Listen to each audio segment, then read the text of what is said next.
Good afternoon, or good evening, everybody. Thanks for joining us for another meeting of the House Finance Committee tonight. It's good to see, real people as opposed to a TV screen in tonight, so it feels like old home. But as we start, I do want to thank the members of the Finance Committee.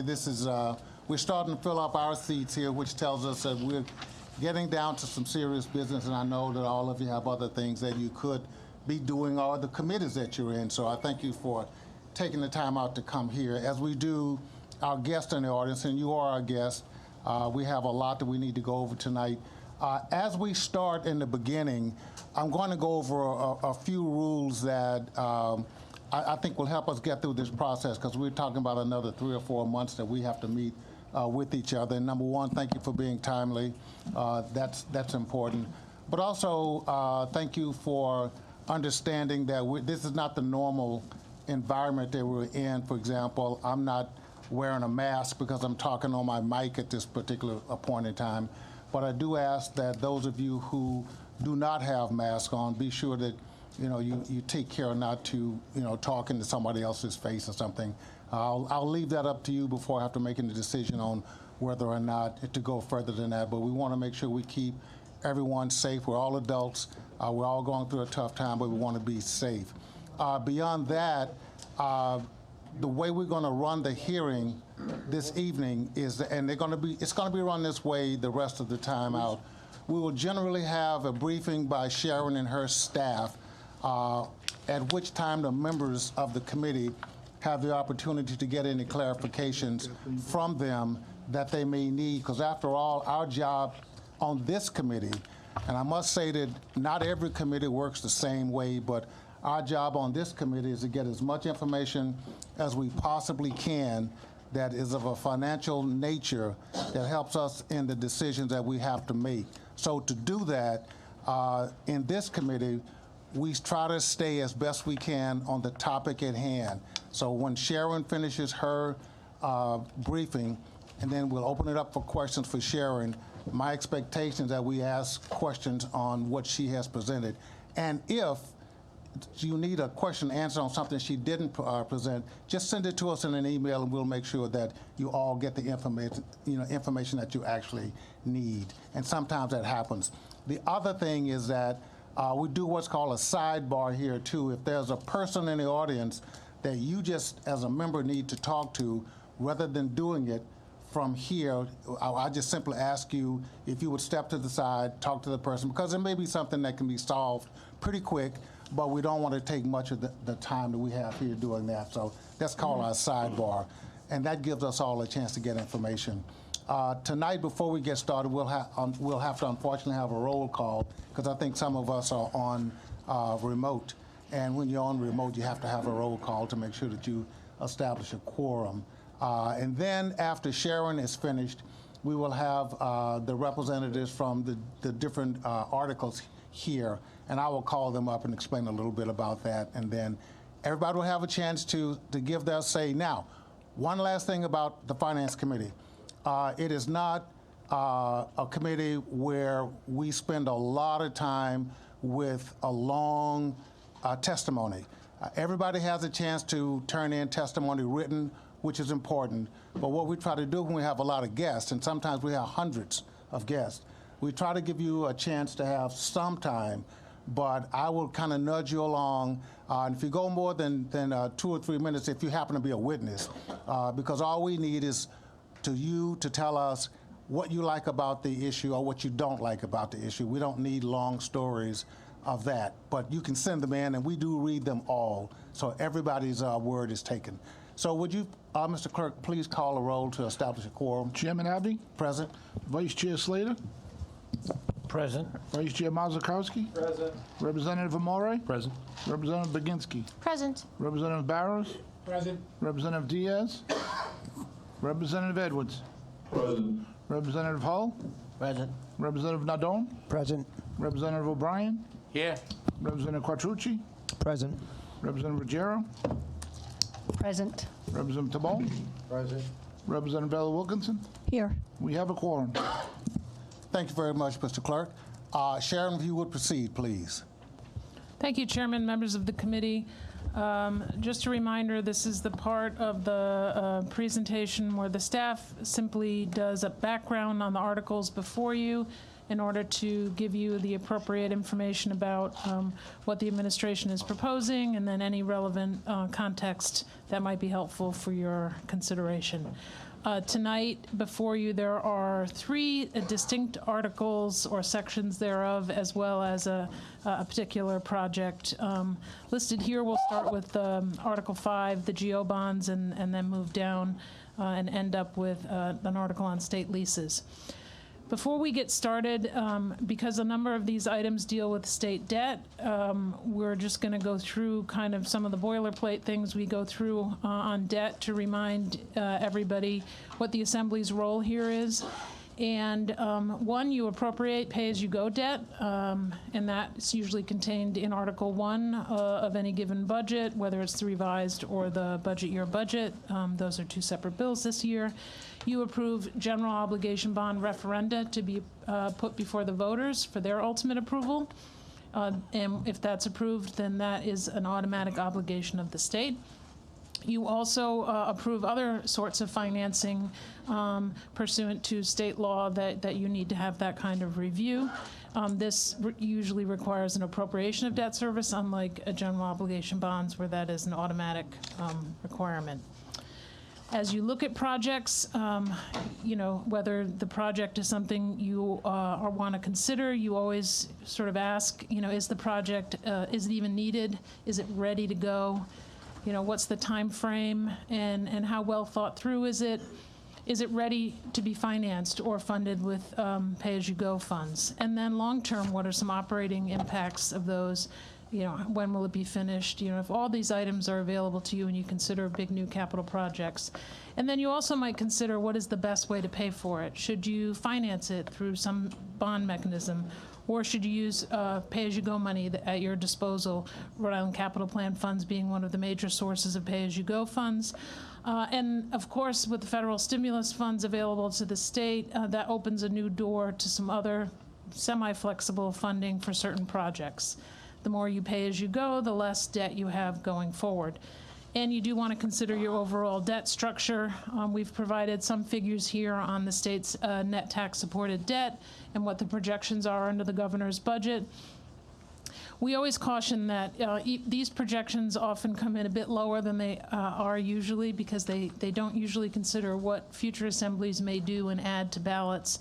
So we give you an example here, and that is to say that a few years ago, the budget proposed to you projected that debt would be a certain level by 2024. The governor's budget before you actually projects that'll be 17% higher because new projects have been added as you go. So the projections you get initially tend to understate because there's a tendency to add more projects. Tax-supported debt represents about 5% of your usable revenues. Looking at the debt that's already been approved versus that which you're being asked to approve over time, you can see the blue bar shows you how much you have to pay whether you approve any more debt or not, and the orange section is the percent as you pay off the old debt, what the new debt looks like going forward. And because the projects we're talking about tonight deal specifically with higher ed, we thought it would be useful just to give you a little context of how much money is being used to pay off debts incurred by the institutions. Here's a summary of the last several years by institution. You can see that URI is obviously one of the major components of this debt figure here, and within URI, most of that is general obligation bond debt, so there's a lot of new buildings that have been approved by the voters over time, and right now, debt's running about, on those, is about $30 million a year. There are other forms of debt, some energy projects where you borrow money in exchange for energy savings, and then debt issued through the Health and Educational Building Corporation, which there's a couple of items for you tonight to consider. That runs about $5 million a year. And in terms of pay-as-you-go support on the governor's budget, this is how much is in the budget for each institution coming out of the RICAP fund. There's quite a bit this year. In particular, as we talked about last week, the governor proposes a big infusion of Rhode Island capital plan funds from one-time general revenues, although the state support is usually relatively high from RICAP for the schools, particularly on the asset protection component alone. You can see that starts to approach around $20 million annually of your RICAP funds. So with that as the background, we'll go into the few proposals before you tonight on the general obligation bond debt. Question 1 in the governor's budget deals with higher education and includes 2 components, the first for URI and the second for RIC. The URI component is $50 million towards the phase 2 of the Narragansett Bay campus project. That would add about $4 million a year to debt service. On the 2018 ballot, you approved, the voters approved $45 million. That money is still being spent and is going to be spent through 2024. That covered pier and marine operations facilities. We will note that the project requested by URI was about $150 million. As you know, agencies submit capital requests just like regular budget requests. These come in late summer, and so their request was $150 million. It included some major components, replacing labs, a new technology research and education center, and covering some deferred maintenance. So obviously $50 million is not $150. We don't have specifics on what is the $50 million is intended to cover. The language before you just says to fund repairs and to construct new facilities. So it's not geared towards a particular component of that 150. Moving on to CCRI, there is a proposal for $12 million in new GO debt to go on the ballot for an additional phase of a renovation and modernization project. That annual debt service would be about $1 million a year. Same notion here, and that is the capital request from CCRI was about $159 million for 3 phases of renovations. This appears to be for just one of those 3 requested phases, and it would add to funding available for renovation and modernization across all of the school's campuses. As a reminder, the voters did approve in the last election $12 million for a project that's funded from both borrowed and pay-as-you-go fund sources, $40 million. That's programmed through fiscal 2025 for CCRI. We've listed some of the major components of that project here. So this is the additional proposal before you tonight is on top of these projects. And then lastly, although not on the ballot, it was requested to be on the ballot from Rhode Island College, and that was a project for $35 million for a one-stop student services center. Although the governor's budget doesn't put it before the voters, his capital budget does include funding for it, and it would be funded through some special capital funds available through the American Rescue Plan Act. I'll go into that in just a minute, but in terms of the project itself, this would be a one-stop students services facility, kind of combining a bunch of offices into one convenient location. In terms of exactly the details on this one is a little bit undetermined at the moment. There's a feasibility study underway. We were made aware of a couple of different options when this request originally came through, and to our knowledge, it has not been resolved yet exactly how this will work out, where it will be and how it will be done. So that still seems to be undetermined. As far as the fund source, as we've been talking about now for almost a year, the American Rescue Plan Act made quite a bit of funds available to state and local governments. One item was called the Capital Projects Fund. It's about $112 million, and it has very specific uses. To be eligible to be used, it has to have a project has to meet 3 criteria, all of them. And that has to be, I've listed them here, but basically it has to do with work, education, and health monitoring. It has to address the critical need of a community, and it has to have a connection to the public health emergency, whether to address a problem exacerbated by it or caused by it. So that's kind of a high bar to use this money for just any project. The federal government has identified certain projects that are presumptively eligible. I've listed them here. But you can see that one of them is community academic programming for students, adult education. There's kind of a grouping in there that seems to fit the RIC project fairly well. Other projects, if they don't fit this presumptive eligibility, would have to go through a case-by-case review. One thing that is ineligible is just general infrastructure. You can't just plug this money in anywhere into your capital plan. So what the governor's budget does identify a project that maybe would have otherwise been proposed for the ballot that fits this standard, and so we've included that in tonight's hearing for your review for that reason. So I'm going to move on to Article 4, which is a different kind of debt. It is not general obligation bond debt, but it is a debt that requires your approval. And you have some laws on the books that basically make sure that entities don't enter into any debt agreements without some assembly role. And this often is referred to as a Kushner. You have these fairly frequently, almost every year. Tonight, you have two projects before you in Article 4. They both deal with projects at the university. $28.5 million for two projects that would be financed about over 20 years, maximum 6% interest, annual debt of $1.2 million or 1.4, depending on the project. It will be paid back from what we call unrestricted sources of the university, which is a combination of the money you give them from general revenues and the money they collect from tuition and fees. It all gets, that's sort of like their general revenue budget. So the first one is an upgrade to the facility services sector, and that's really to consolidate and combine operations and maintenance services. And the second one has to do with utility infrastructure. This is again, a project that's happened in phases. You authorized money a few years ago for phase 1. This would be phase 2, and this again is utility infrastructure, sewer, steam, water, all of that.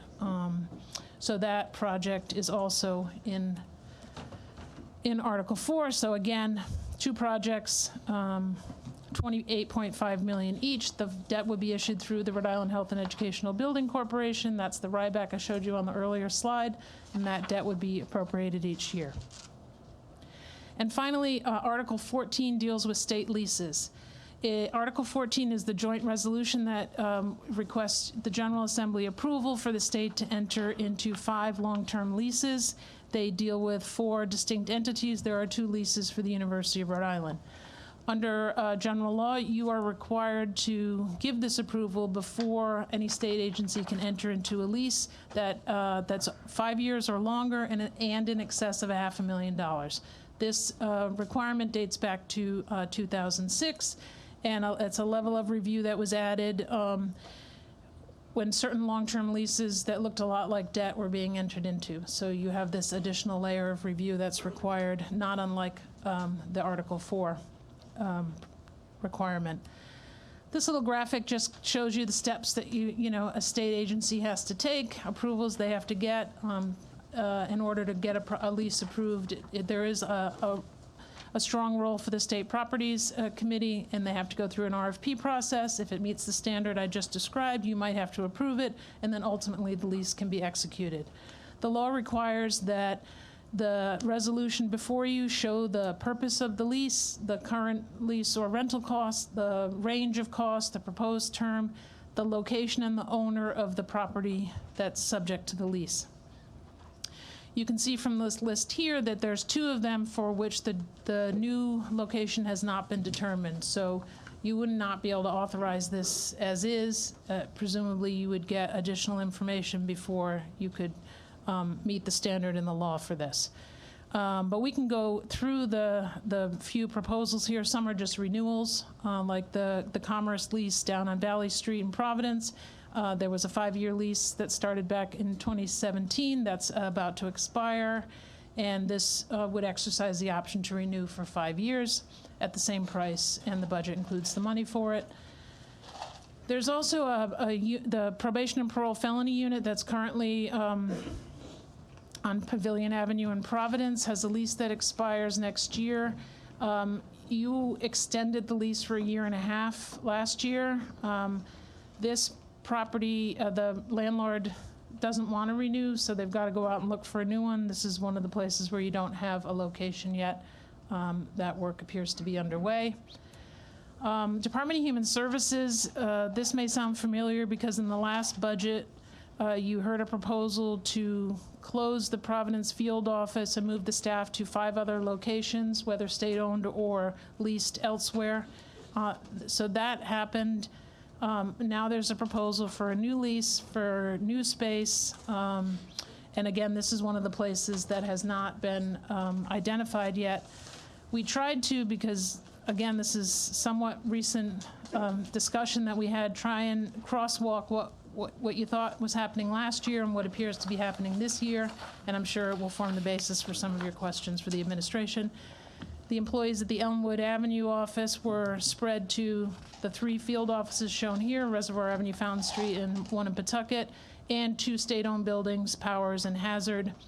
The new proposal seems to be moving the ones from the rented, the employees who did move once would move again to this new space. It's unclear now, what about the ones that moved to the state-owned building, but that still seems to be in flux, and there's quite a few unresolved issues. We don't see where any rent is included for this. The timeline seems to be up in the air, and it's unclear right now what happens to the folks in the state-owned buildings.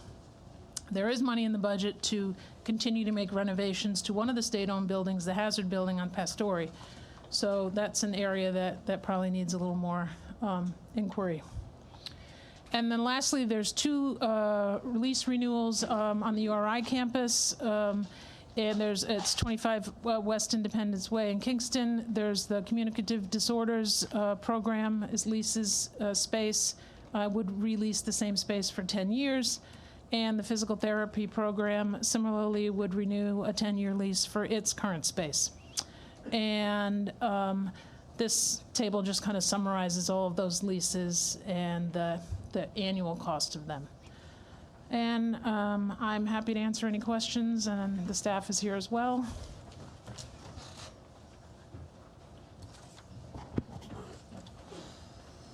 Okay, thank you, Sharon, for a good briefing as always from you and your staff. And I can never say enough about the work that you women and men do in that department. So now the first part is done. We've had a briefing to kind of warm us up on what's before us tonight. So are there any members that have any questions for Sharon at this point? Rep. Tabone, please. Thank you, Chair. Sharon, the agencies that are looking to extend their leases, did they give you any feedback as to, or any additional information regarding exhausting every possibility of remote employment, and in regards to these agencies and the current occupancy of the building, of the spaces that they were leasing? Are they at the same capacity as they were pre-COVID? Are they at a lower capacity with the anticipation that they're going to go back to normality? I'm just concerned that, again, we might jump into long-term leases and our workforce is changing. We have not had those discussions with the entities, but thank you for even bringing it up, because then I can remind everybody that you did ask for some reporting from the administration on existing leases and what's out there, because as these issues have come up recently, you also heard about an efficiency commission, and so I did make copies for you of a report the administration produced back in December to give you a sense of where there is still leased space, how much usage it is, how much it costs, who's there, because that's some of the work you've asked them to do, is to see, have you moved people, have you downsized appropriately? These are discussions you started, well, you've continued in the last year or so. So I did want you to have that as a reference, and that's probably just a good place to start for some of the questions, legitimate questions about the future of some of the space. We would note that a lot of these are customer-facing operations, and that may factor into those decisions. Great. Thank you, Chair. Thank you, Sharon. Oh, you're quite welcome. I got one question, Sharon. Did you have one, Rep. Nardone, coming up? Go ahead. Okay, great. And I just want to make sure that I'm reading it right. On slide number 14, which is on page 7, and slide number 15, which is on page 8. They both say kind of the same thing, that URI Narragansett Bay Campus Phase 2 is a $50 million number, and it looks like on slide number 15 that number now is $150 million for Phase 2, and it does list a few things that's under that, but under the first one, it just says 50 million. Do we know what that is or what that really means? Is it the same thing? So I think what I was trying to point out with these two is in the first instance, 14, it shows you what is before you that the governor is proposing. And then the second instance, it is what URI asked for in their annual capital budget submission. And at some point, you're going to need to know what does the 50 million fund of the $150 million request. So it's the same $150 million request, but URI asked for one number, the governor gave another number. Right, and as I put here, and I'm sure the university is happy to speak to it as well as the administration, there were very specific items that fell into the 150. The question for you is, what does the 50 cover? Right. That's a $50 million question. You're right. Okay. I'm just trying to make sure I know. Okay. Now, Rep. Nardone, please. Yeah, Sharon, I just got one quick question. You may have already gone over this, but I may have missed it. The American Rescue Plan monies, did you say, is any of that built into any of this infrastructure work? So just the one RIC project is being funded from that very targeted capital projects fund, the $112.3 million, that has that very high bar for qualifying, for projects qualifying. So yes, that's the only piece before you tonight that has an American Rescue Plan Act tie. Okay, and one of the things, with all the stringent rules that they have with the American Rescue Plan money, could some of it be used for parts of the projects and, to take some of the bond exposure away from it? So it's a good question, because I think as you review the governor's proposal and think about, what you're comfortable with, these are things no doubt they struggled with putting together. Where do you relieve debt pressure by doing some pay-as-you-go, or where do you relieve? In some cases, the governor's budget has projects funded from ARPA that might have otherwise been on the ballot. They're not on tonight's agenda, but you're going to see that as you go. Whether it's affordable housing is a good example. That got funded in the governor's budget, additional money there from ARPA, and that would that might have been something the governor would have considered for a GO. So some of these are fungible, some are not, but deciding where to put everything and how much debt to issue, that's all part of the mix. And just one more quick question, if I may. Is there anything built in for cost overages?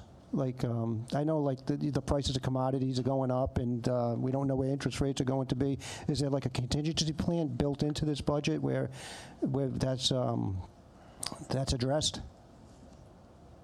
So that's a great question, and it's always something you want to consider when you're looking at a proposal for what something costs.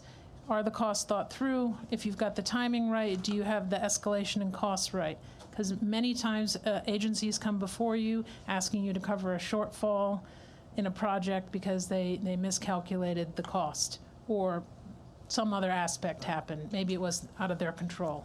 And so that's definitely something you need to consider on each project. I think in the case of the RIC project, there's not enough information to know whether that number is what that's based on, because we're not even sure exactly what form that's going to take. So that's certainly a consideration. In the case of the GEO project for the URI Bay campus, that's one where it's kind of undefined what the 50 is for. Right. Now, the two debt items in Article 4, those could change. They could find out that they can't do as much. Maybe they have to scale back to meet that once the debt is issued, or maybe they come back to you as they did on the Memorial Union project and the Health Services project and ask you for a higher debt issuance. All of those things are possible. Thanks. Thanks so much. You have one, Rep. Quattrochi, please. Yep. Thank you, Chairman. Sharon, what differentiates projects from being financed with Kushner-type financing as opposed to general obligation? Typically, an administration might ask you to do debt through non-GO. If it's a smaller project, perhaps one that really doesn't lend itself to a ballot item. In the case of the university, they have often financed projects essentially with resources available to them more frequently than any other entity. And it's just the nature of that, entity. The state may, however, sometimes borrow money and not put it on the ballot. And you guys have considered this in committee any number of times. For example, hospital upgrades. You were asked to authorize funding for Eleanor Slater Hospital upgrades through that sort of debt mechanism. And it's just a decision to say whether it's something you want to put before the voters and ask people to do, or maybe you think it's of an emergency nature and you need to get it done whether the voters are interested in doing it or not. Maybe you don't have the cash to do it. There's a lot of factors that go into it. So the ones that are here, the Kushners that we're talking about, they could actually be put out for a vote? They could. I mean, the university is responsible for this infrastructure, and and it's before you because the university and the administration believe that their operating budget can sustain paying that back over time, versus asking the voters to approve a project like Right. the bigger ones. Right, there are right. some major big ones that go before the voters. Just to mention that, I mean, I'm not an attorney, but I've always struggled with Article 6, Section 16 of our Constitution, which you're probably familiar with, that says we're not supposed to, incur debts of over $50,000 without express permission from the public. So I get it with general obligation bonds because they vote on them, but the other ones I never really could quite grasp that, and I'm not sure that I ever was explained properly. Yeah, and I think the explanation is that we don't technically own those improvements, which may seem odd, but because they are appropriations-backed debt, they are treated somewhat differently. Thank you. Thank you, good question. Any other question for Sharon before we shift to our other guests? Okay, if not, thank you very much, Sharon. We really appreciate that. Brian? I'm sorry. Oh, could you please, could you please mark Chairwoman Diaz as present, please? She's here. Thank you. Yeah, thank you very much. Okay, Brian, this begins your show, so if you want to come up and discuss how you want to do it, it's fine with myself.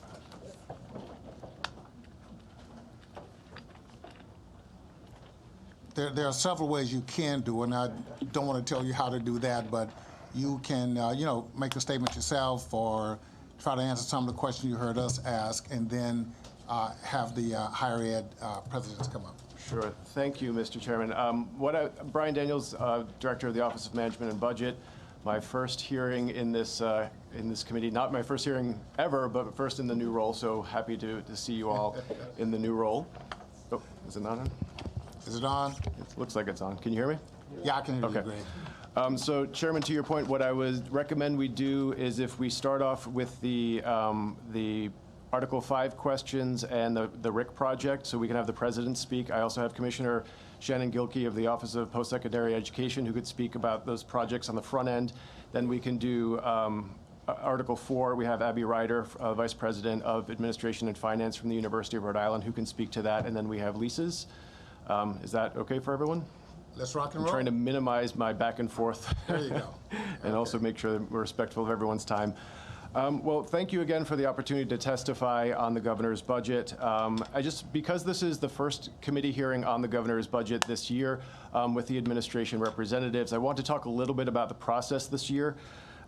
So as you may be aware, leading up to the budget development process, Governor McKee and Lieutenant Governor Matos engaged in the Rhode Island 2030 process. So they went out to the community, they met with Rhode Island residents, they met with business owners, nonprofit leaders, academic experts, many other stakeholders to say, what do we want Rhode Island to look like in 2030? What are the challenges we're facing?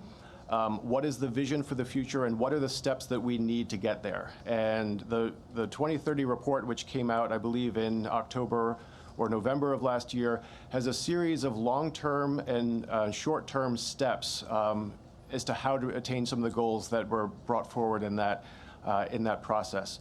So one thing that's important as a framework for the budget is recognizing that a lot of the ideas that are in the budget and initiatives are consistent with the 2030 process. So I just want to make sure people are aware that this is a very participatory budget process this year. A lot of the ideas in the budget came from stakeholder engagement. So important things about the governor's budget is that it invests in the economy and in infrastructure, and higher education facilities are the perfect intersection between those two goals. So we really appreciate that this is the first topic that the committee is addressing, because again, this is really important to the governor's budget. So I won't repeat everything that Sharon did in her presentation. She did a great job, but at the high level, the governor's budget proposes investing nearly $200 million in higher education facilities and infrastructure. Of that, $62 million is on the November ballot for higher education. You heard that's $50 million for URI Narragansett Bay Campus, $12 million for CCRI's renovations, and then $35 million not on the ballot as part of the American Rescue Plan Capital Projects Fund for the Student Services Center. And I can talk a little bit about those funding choices in a moment. The presidents will speak about the individual projects. I will let them be the cheerleaders for those projects. But I did just want to point out one clarification on why some projects were on general obligation and why some were on capital projects fund. In a normal year, these are projects you might see, all three of these projects, URI, RIC, and CCRI, you would see on the ballot. But as Sharon had stated, we have federal opportunities. We have the Capital Projects Fund. And as she alluded, the Capital Projects Fund has very, very stringent criteria as to what projects match. So when we were putting the budget together, it was not just determining which projects should be supported, but also what the most appropriate funding source was. We wanted to maximize the use of federal dollars so that we didn't have to borrow. So we tried to do that to the greatest extent possible. And the Rhode Island Student Services Center is a really great opportunity for the Capital Projects Fund, because we believe it falls under the multipurpose community center category, which, as she mentioned, needs to have an education component, a workforce development component, and health monitoring. So we view all of these projects as important, even though they're funded from different sources, but that is, again, to make sure that we minimize our borrowing. And the last item that is not on the agenda today, but Sharon did allude to it in the presentation, is we do have another $100 million, $100+ million for the 3 higher ed institutions in RICAP. So that's over the next few years. That's to address deferred maintenance and capital needs at URI, Rhode Island College, and CCRI. So altogether, with all those sources, we're looking at another $200 million investment in higher ed infrastructure. So I'm happy to answer any questions. I know the questions you have, but I also know Commissioner Gilkey wanted to speak, so I'll defer to you on order. Yeah, what we normally do is that if you can remember, I have to write questions down, but if you can remember what the questions were, yes, you can address those. But it's your show now, so if you want to switch over, that's okay. But the questions that we had that weren't answered before we're done, we just appreciate that. I will make sure to answer those. I'll Thank you. defer to Mr. Gilkey. And good evening, Yes, sir. Chairman Abney, members of the committee. Thanks for the opportunity to speak to the governor's budget articles 4 and 15, which would refinance and modernize the projects at the CCRI, Rhode Island College, and the University of Rhode Island. For those that don't know our office, my name is Shannon Gilkey. I'm the commissioner. Is your microphone on, sir? Is this better? Can you hear me now? we go. Yeah, Thank you for very those that much. don't know our office, I'm Shannon Gilkey. I'm the Commissioner for Post-Secondary Education, and our goal is to serve state leaderships and taxpayers for just an unbiased, objective support for higher education and the state's interest in higher education. Public higher education serves the state best when it can have strategic investment that drives economic development through research and educate and train the workforce for all 39 of our Rhode Island communities. And the bottom line is, with these three proposals, they do just that. They build the economy and they provide economic opportunities for Rhode Island families. These proposals, in our view, are targeted investments in the infrastructure at those at the colleges and universities. Many of the CCRI campus buildings have seen little change during the last 50 years. They don't adequately support the college's needs for students, staff, and faculty today. And we know that quality academic spaces and student supports matter, even in an environment in higher education where there is an effort to be both online, in person, and even hybrid situations. We know that students learn from high quality facilities, and their outcomes improve when they have those to attend. Additionally, the modernization of the work environment for the employees for job satisfaction in an effort when we're seeing a resignation across the country really does matter for all three of these projects. The bond funding in Article 5 would allow CCRI to improve things at all of its campuses, including the labs, which have to happen in person, instructional space for academic and workforce training and development, and the delivery of support services for students. The tremendous opportunity for Rhode Island College to remove barriers for students is at the heart of the Student Success Center and that very niche pot of funding that we believe that this qualifies for.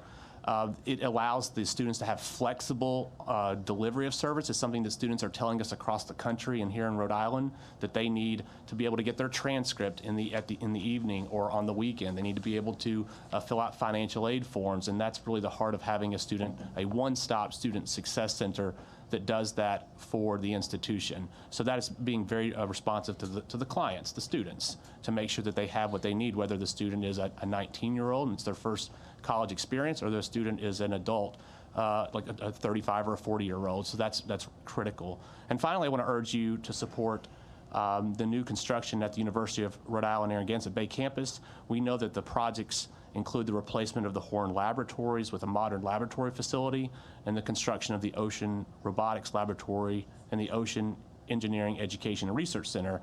This is where economic development occurs when we have strong research activity, and we know that the blue economy is the future for Rhode Island. So I want to encourage you to support these budget recommendations and know that we're here to support you if you have any questions. Okay, thank you very much. I'm sorry, Chairwoman Ruggiero, please. Thank you, Chairman, and thank you, Shannon Gelke, for joining us. And certainly, Brian Daniels, welcome in your new role as OMB. And I totally agree about the blue economy and how URI Bay Campus is part of the Smart Bay and the blue economy. I think the question that many of us have, though, is URI requested $150 million for the Bay Campus, which is without a doubt a gem and an asset to the state of Rhode Island. What projects will get done, since the governor only put $50 million in the budget? Will the new Ocean Technology Research and Education Center be built? And what about replacing Horn Laboratories? Will those projects be part of the $50 million?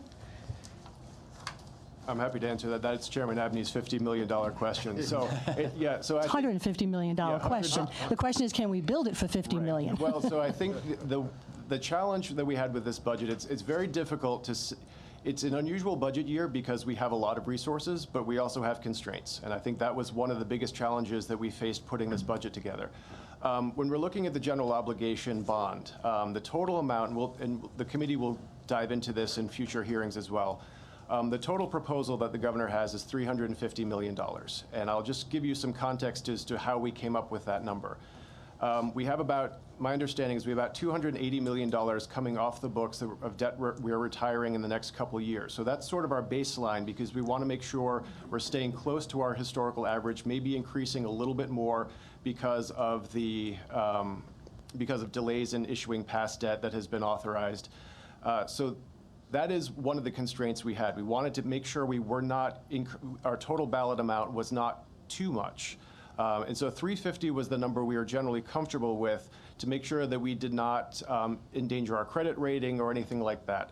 The other challenge is the governor wanted to make sure that he maintain the commitment to school construction, another $250 million. There was a $250 million bond that was approved in 2018. He wanted to make sure he maintained that support going forward, which left $100 million for everything else. And that was really difficult because we have higher ed, we have green economy, we have a lot of really important projects.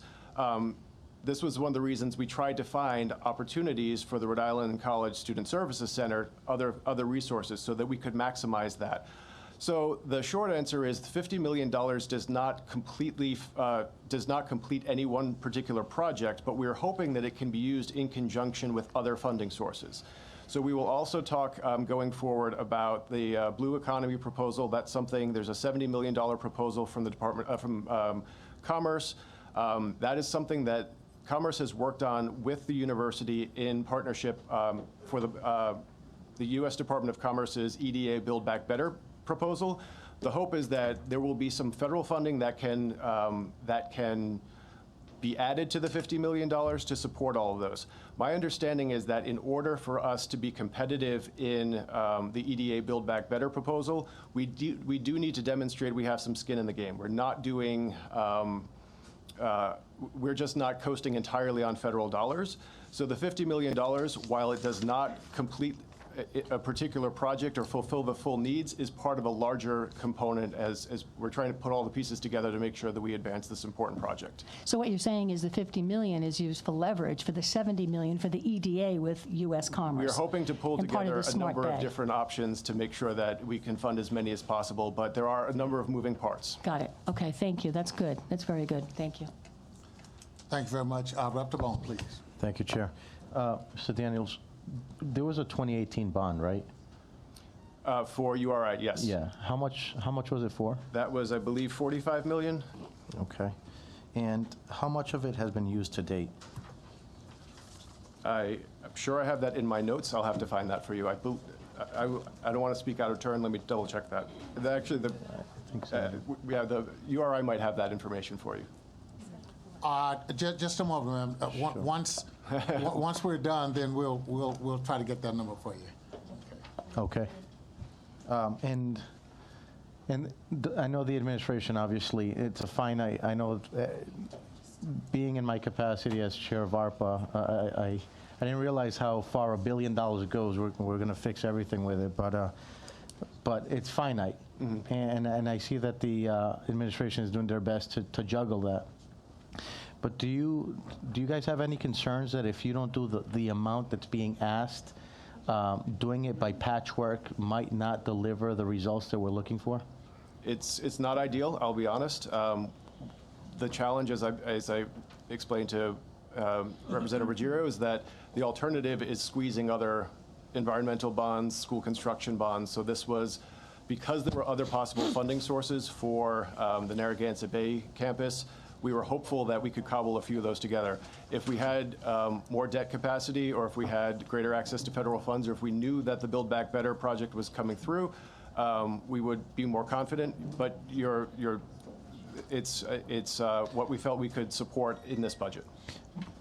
I get that, but my concern is if we can't deliver on the complementary suite of things that they're asking for, we might not reach those results, and therefore we're throwing money into it to get closer, but we're not gonna, is there a chance that there's a return on investment if we go a little higher, where it could help offset itself if we give them a better package?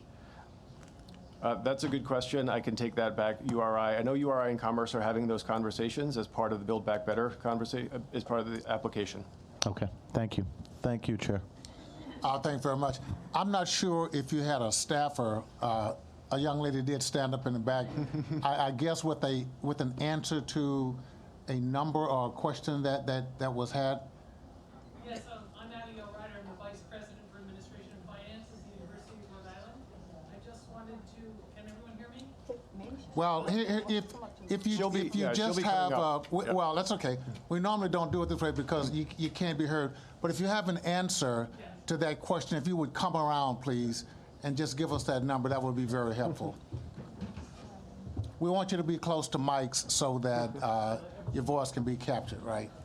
And so just introduce yourselves and give us the info that you have. Thanks. Hi, I'm Abigail Ryder. I'm the Vice President for Administration and Finance at the University of Rhode Island. And I just wanted to answer the question about the Phase 1 bond expenditure. The bond's for $45 million. We've expended $5 million to date. The reason for that is the first step in the project was to design the replacement pier for the new $125 million NSF research vessel that is going to be managed by the University of Rhode Island.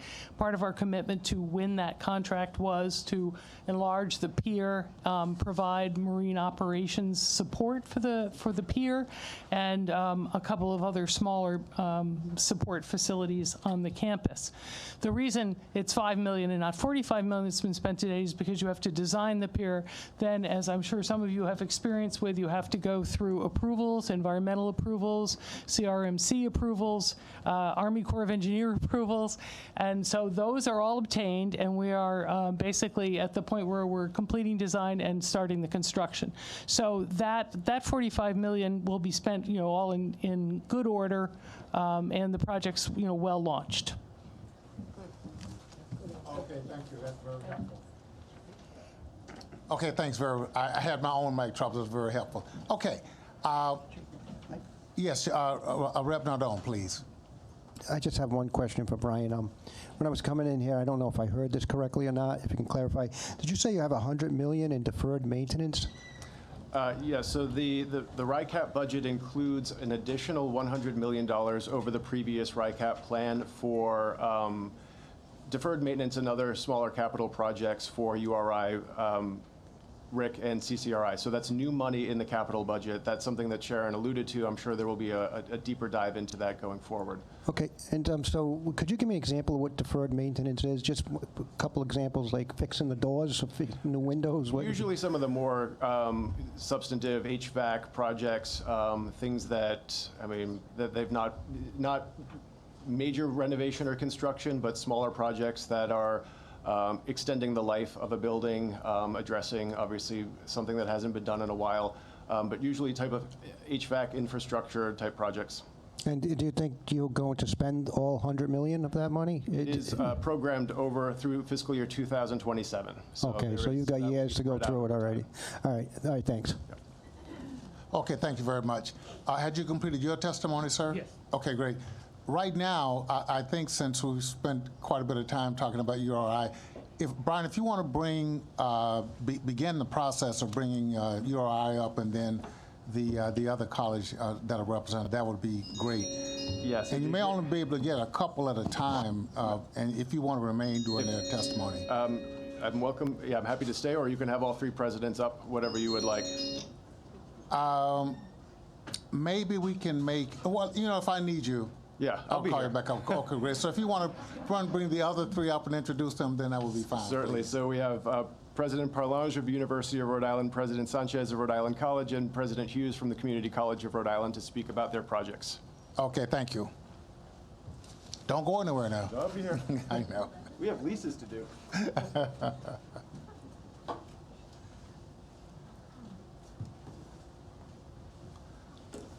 Well, I want to thank everybody once again for gracing us with your presence tonight. It's been a while since I've seen at least two of the college presidents. We've been kind of hiding, but we're still here. So welcome aboard, and sir, welcome aboard to you, too. I'm sure that in the years to come, you'll find room 35 will be just like your living room at some point. So we'll get a lot of things done. So what we would like to do now is that you heard some of the questions that were asked about some of the projects. I'm not sure how much you know about each one of those, but we would like to get your perspectives from your particular schools. And I have no magic wand of who goes first, but URI was being talked about a lot, so we'll go URI first. Okay. Well, good evening, Chair Abney, members of the committee. It's a pleasure to be here. I know that you are an alum of URI, so I've been here 6 months, and I just wanted to say, what a pleasure it's been to meet our Rhode alums that are doing just so much good in the world and very society-facing community. It's obviously, as you point out, it's my first time meeting this committee, and I want to say it's a pleasure to be here. I'm Mark Parlange. I'm the president of the University of Rhode Island, and as I tell many people, it is the best job in the world. I joined URI in August of 2021. I previously was provost and senior vice president at Monash University in Australia. Before that, I was dean of engineering at the University of British Columbia and EPFL in Switzerland, and I was on the faculty at Hopkins and UC Davis. I am a Rhode Islander. I was born in Providence, Fox Point neighborhood, and I've been away for some time, but I've had a very warm homecoming from everyone in the community. I should also mention professionally, I'm an environmental engineer. I do work in the area of the blue economy, wind energy, hurricanes, extremes in hydrology, and I'm a member of the U.S. National Academy of Engineering. I want to, first of all, begin with some thank yous. I want to thank Speaker Ccri, who I've had the pleasure to meet with, and really to the House Finance Committee for your time this evening. I would also like to thank Governor McKee, his leadership in initiatives that will advance the blue economy of the state. The inclusion of the proposed $50 million bond request for URI's Narragansett Bay campus in his budget has the potential to position Rhode Island as a hub of economic activity that will support ocean-related industries, address climate change, support food security, and generate sustainable and transformative revenue for the state, which I'm here to discuss with you today. Governor McKee's proposed $50 million bond is a huge step in the right direction. However, I respectfully request the committee increase the bond to $90 million for the Ocean Frontiers building. This one-time investment in the Narragansett Bay campus will do two very important things. The first is it will have a long-lasting and wide-ranging impact on the university, the state's flagship research institution, and the state of Rhode Island. It will allow us to attract and retain top faculty, students, and companies who do vital research, which will attract millions of dollars from grants and private companies and bring industry to the state, and we will be able to develop new startups.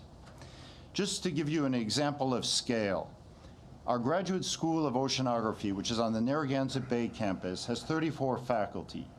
They alone generate over $50 million a year in competitive research funding that is carried out on our Narragansett Bay campus. I could also talk about our ocean engineering and our Coastal Resources Center and Coastal Institute, which is also located there. The second that I want to point is around growing. Rhode Island's economy cannot be separated from the ocean economy. Currently, 6 to 9% of Rhode Islanders work within the state's ocean economy. This includes traditional sectors like defense, tourism, recreation, marine trades, and fisheries. These sectors contribute more than $5 billion to the Rhode Island economy, and by 2030, that is expected to double. Investing now in the Bay campus not only sets Rhode Island on a path to recovery from the pandemic, but it will lift local economies and transform the future of the state. This will place us in a leadership position in the United States. So I'm going to talk just a little bit about the blue economy and climate change. The blue economy can roughly be defined as sustainable use of the ocean resources for economic growth, improved livelihood, and jobs while preserving the health of the ocean ecosystem. In Rhode Island, this means that strategic investments in things like the Bay campus can bolster the blue economy, generating millions in revenue and providing opportunities for everyone. K-12 students will have opportunities to understand how ocean health impacts human and environmental health. They will have access to educational programming. Working Rhode Islanders can secure promising and well-paying jobs in manufacturing, research, management, entrepreneurship, and blue tech. Underserved and minority populations will have access to jobs ranging from entry-level to senior scientists with career ladders, workforce development, and earn-to-learn training programs. At the University of Rhode Island, we are an inclusive university. We are the research flagship university of the state of Rhode Island, and 30% of our students are first in family to attend college, giving them exposure to programs and research they wouldn't normally have. Again, we are the research flagship University of Rhode Island, and we do the research that creates new jobs.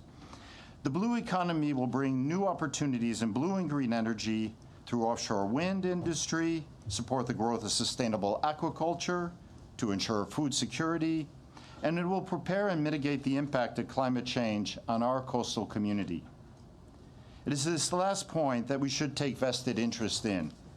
With 400 miles of coastline, Rhode Island is especially susceptible to the impacts of climate change, which can and will devastate our ocean industries without action, including fisheries, which are a top economic driver for the state and support food security for the region.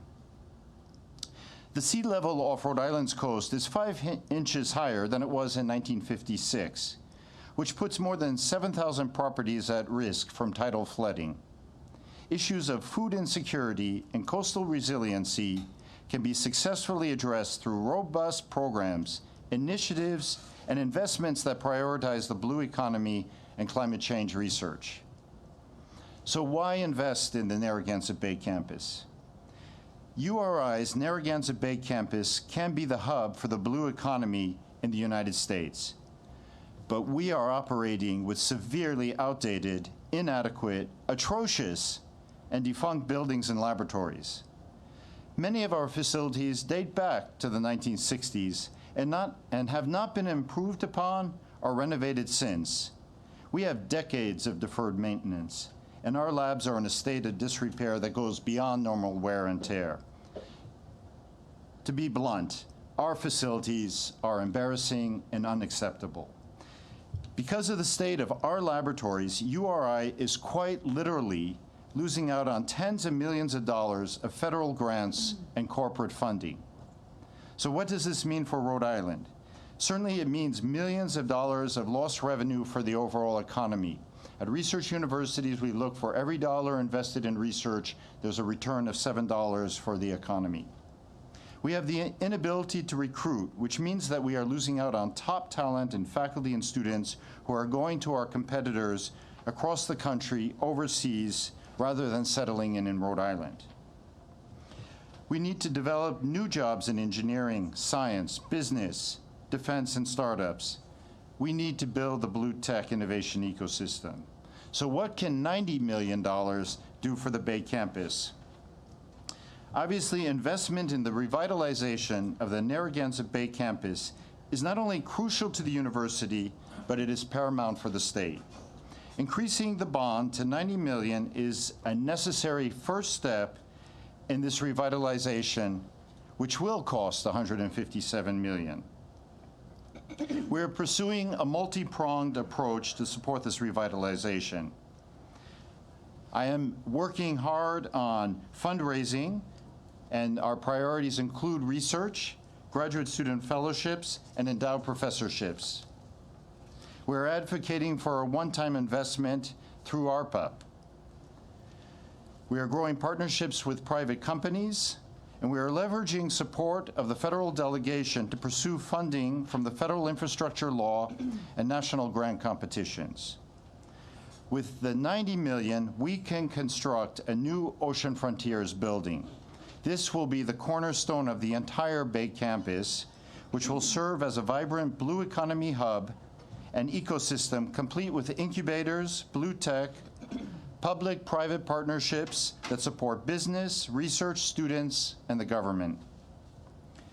Our university can serve as the platform for startup culture, workforce innovation, and thought leadership that has international impact. With the construction of the Ocean Frontiers building, we can attract the type of talent and funding we need to build a thriving campus that positions Rhode Island as the leader of the blue economy regionally and globally. URI is known globally as a powerhouse in oceanography, in ocean engineering, in coastal systems. I applied to be president at the University of Rhode Island because I knew its reputation and what it stood for. So I really want to thank you, and I'll finish with my final ask. So I respectfully ask the committee to consider increasing the bond question for the Narragansett Bay Campus project to $90 million. The time is now for the General Assembly and Rhode Island voters who have been so supportive of the University of Rhode Island to make a revolutionary, one-time investment that will prepare the state of Rhode Island for the blue economy of the future. I would welcome any of you anytime to the Narragansett Bay campus for a tour of our current facilities and a glimpse at the potential for pioneering new construction and programs. And I just want to thank you all for the opportunity to discuss these issues, and I'm happy to respond to your questions. Thank you for your comments. Just $90 million, is that it? Okay. Cornerstone. I think what I'll do is to try to get the other three, keep the questions in mind that you have, and then we'll finish up with the other two presidents, and then we'll answer some questions if we can. So now, I'll switch over and go to the very end, my right, your left, to Dr. Hughes. Perfect. Thank you, Representative Abney, and members of the committee. Let me just, is this on? Perfect. Thank you all. Thank you for considering our $12 million request in general obligation bonds to support the Community College of Rhode Island. We're grateful to the General Assembly and to Rhode Island voters for approving our most recent higher ed bond, and that authorized $12 million in support of the community college. And as a result, we are beginning the work laid out in our facilities master plan. Should the request in front of your committee be approved by the legislature and Rhode Island voters, we will continue this work guided by the master plan. Our plan was completed in 2019, and it identifies the highest priorities for physical improvements at all 4 campuses while advancing the 3 core goals of CCRI's strategic plan. And those 3 goals are enhancing student success and completion, expanding partnerships and programs, and improving institutional efficiency. So in line with the facilities master plan, the proposal before you will provide CCRI with a significant investment so that we can continue our work to provide high-quality teaching and student support spaces on all of our campuses.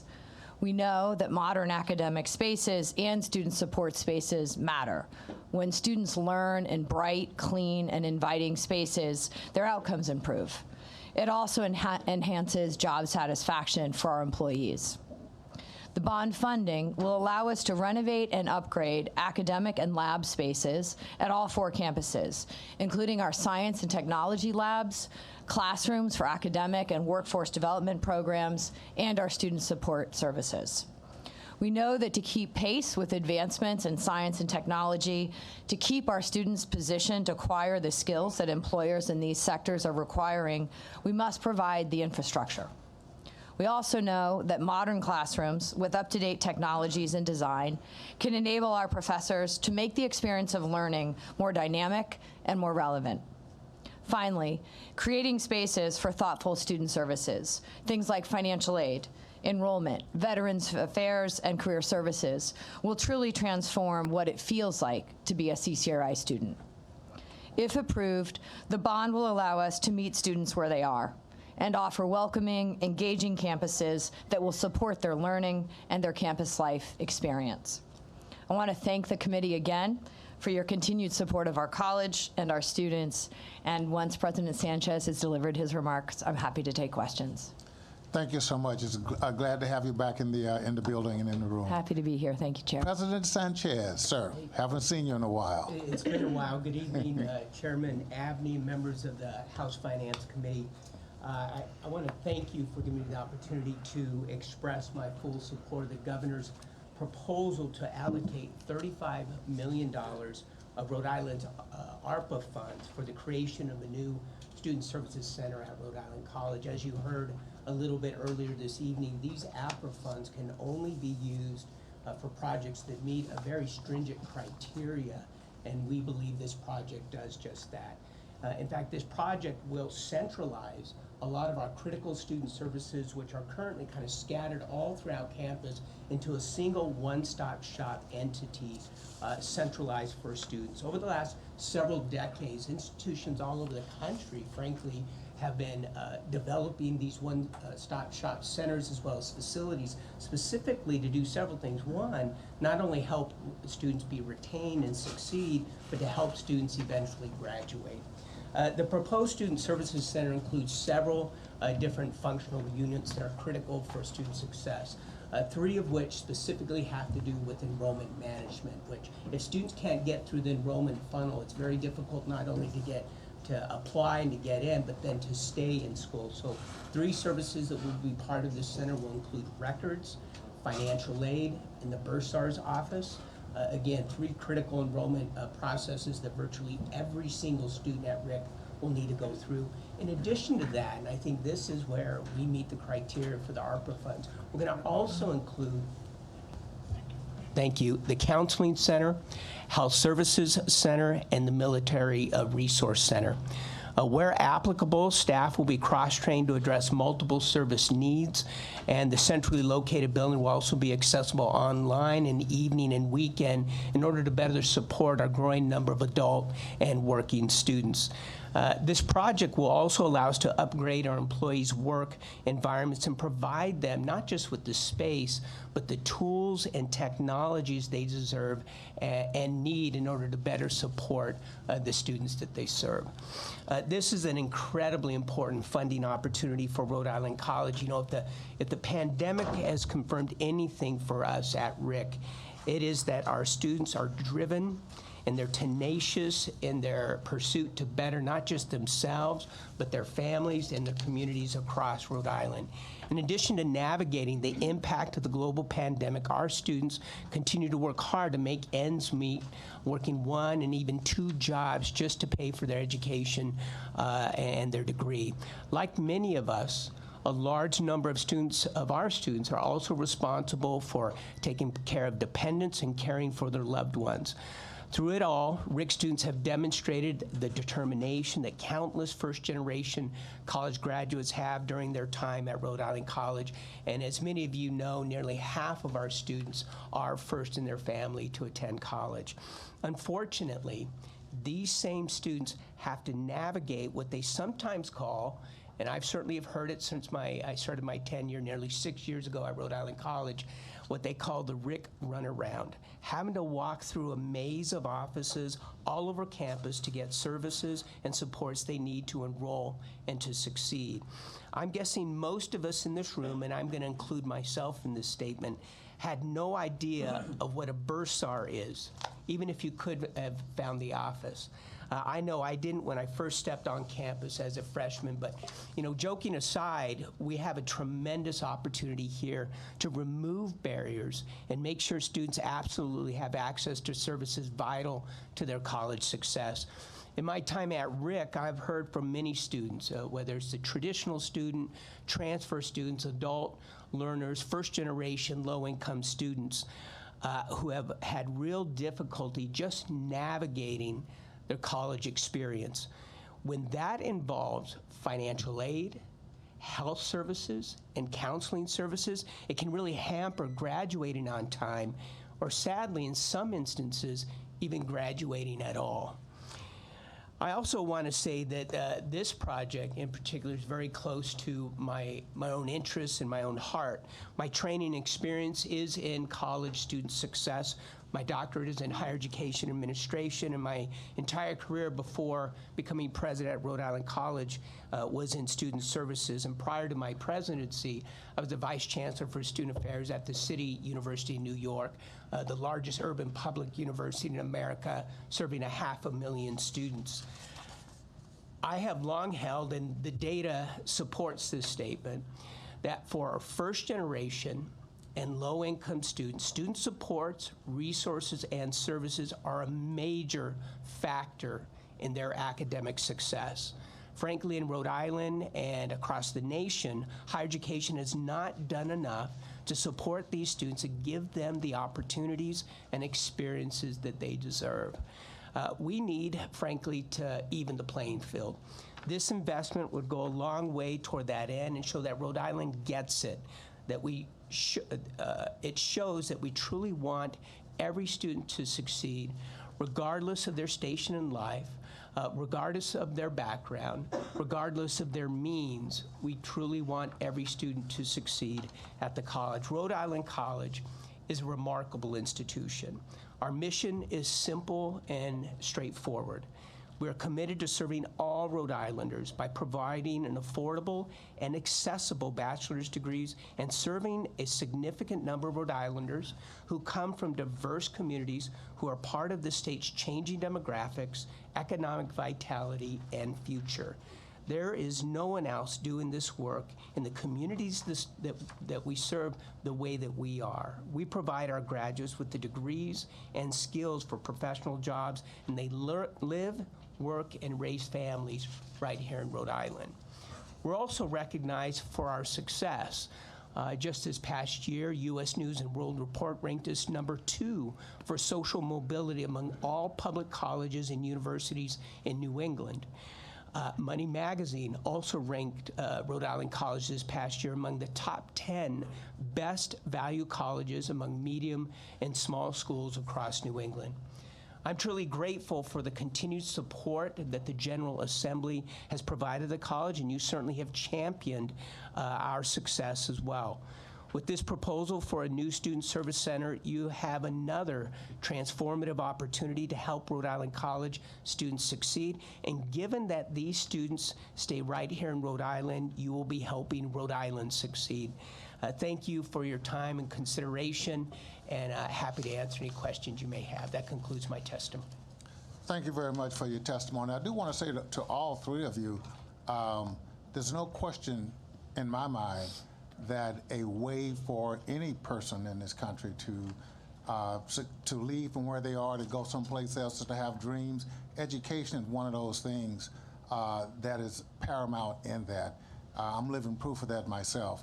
And it was the one thing that my mother wanted all of us to do, was to get a good education, and 5 of her kids, including me, did. So and it was through public education, basically. So thank you for all that you do.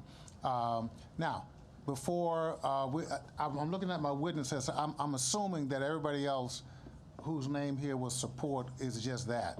You were here to support, so that's the assumption that I'm making. I do have one, for myself, one parting question for URI, is that I thought and I think that I'm sure about the difference between the 150 million and the 50 million. I think what I'm saying is that, and it's nothing that has to be settled at this point, but I'll probably have to get with more of your staff to understand it, because it's not so much for me, but we have to answer back to the public, and that just seems like one of those that's not really easy to understand unless you dig down into it a little bit. So I'm just leaving that on the table for you, Mr. President, is that I'll probably be calling you saying, please, I know you explained it, but explain it to me one more time, on the phone or something. But that's the point that I'm leaving with URI. I don't think it's a big deal, but I do need to understand what the $50 million really would buy you. So, I mean, you don't have to make a comment on it right now, unless if you just I can, feel... with delight. Yeah, sure. Okay, go ahead. So, so respectfully, 50 million is not going to give us what will be the cornerstone building, which is a 90 million Ocean Frontiers building. That will be our core research facility, where we will do the research that is going to be critical in ocean research, from chemistry to microbiology to physical oceanography. In addition, and so one can make the additional 60 million there, it's to rebuild the ocean engineering building. It's to rebuild a smaller core facility that we would have for our ocean cores. Just to give you an idea, it sounds like a small amount, some 5 million for a new coring building, but we're in the competition nationally for a $700 million ocean drilling program. This is $700 million over the next 10 years, $70 million a year that could come into Rhode Island. That's why this is so important. We were able to compete, my colleagues before me were able to compete and win out and win a ship for $125 million from the National Science Foundation. It was obvious one was going to go to the West Coast somewhere, one was going to go down to the Gulf, and one was going to go to the East Coast. That's the type of people that we have. My faculty, I'm joined this evening, by the way, by the Dean of the GSO, Paula Bontempi, so she can answer more technical questions. But that's the kind of university that we have. We can compete. We need the facilities to be able to compete, because at the end of the day, right now, we're turning down grant opportunities worth tens of millions of dollars at the federal level simply because we have atrocious facilities. And the Horn building that will be replaced by the Ocean Frontiers is the core piece. So it's $90 million for that building, and then that would be the corner piece for the rest that would go forward. Got it. Thanks very much. You're welcome. Are there any questions from any of the members? Chairwoman Diaz. Thank you, Mr. Chairman. President of URI, thank you for your advocacy to bring Rhode Island forward. My question to you is the great investment that you're requesting to the state through the governor budget, the research facility that you mentioned so many times, is there any partnership or any opportunity for students who are not attending URI, for example, offering those facilities and opportunity to other students from RIC or CCRI? Is there any partnership or anything? Because it's a huge investment, and I would like to see all the students in Rhode Island have some kind of benefit from it. So can you tell me, is there any plan for it? Is you collaborating with other public colleges? So that's an extremely important question, and that's vital, I think, for the future of Rhode Island. And certainly, we believe that it's extremely important. Our #1 transfer program is with CCRI. So first of all, students come that way. But we are, for example, I will give just one example. Our current ship is on its way now to the Bahamas to leave on a larger mission to go through the deepest trench in the Atlantic. Okay. On the way there, right now, we have a number of students that come from schools, not only the University of Rhode Island, but from other universities throughout New England and throughout the state of Rhode Island that can participate in scientific opportunities. This opens their eyes. This is transformative if you have an opportunity to be part of that. And then if you can come back and be part of the research that's going to take place in the Ocean Frontiers building, it's a big deal. So we've been extremely open. We're partnering with our colleagues throughout New England. There are a number of other universities. I could talk about the connections with other institutes and so forth that we're, as part of the Build Back Better program where we competed, this was also mentioned earlier, with the EDA grant. So we haven't won it yet. There were 530 groups, consortiums that competed together with the Secretary of Commerce and with some 85 organizations and institutes and NGOs. We're creating an opportunity to really build the blue economy here in Rhode Island. And I think your point is well taken. It's also an opportunity for K through 12 students. I also want to mention that it is very important that students get the opportunity who have not seen the magic of science, if you will, and the magic of the ocean, and what can happen here at the University of Rhode Island. It's extremely important. So thank you. Thank you, Mr. Chairman. Oh, you're quite welcome. Good question. Do you have a question? Reverend Nardone, please. Quick, 3 very easy questions, I believe. For the president of CCRI, the $12 million, you're going to disperse that $3 million to each facility? Is that going to be spread out equally? So thank you for the question, Representative. We had originally requested $52 million of the governor. He approved 12. And so you'll hear in my earlier comments, I talked about our facilities master plan. And I think the $12 million bond that we have requested, or that has been approved by the governor, has a slightly different cadence to what you heard from my colleague at URI. And I'll I'll say this as simply as I can and tell me if it makes sense. The kind of work that we will undertake if it is approved at the $12 million bond is incremental work. So had we been approved at the $52 million, I can promise you we would have applied every single dollar to doing the work. What it means at the $12 million level is that we will do it in a more incremental fashion. So, we have basically 3 categories that we will be using this funding for. The first, as I talked about, was our science and technology labs. We have a need to upgrade those across all 4 campuses.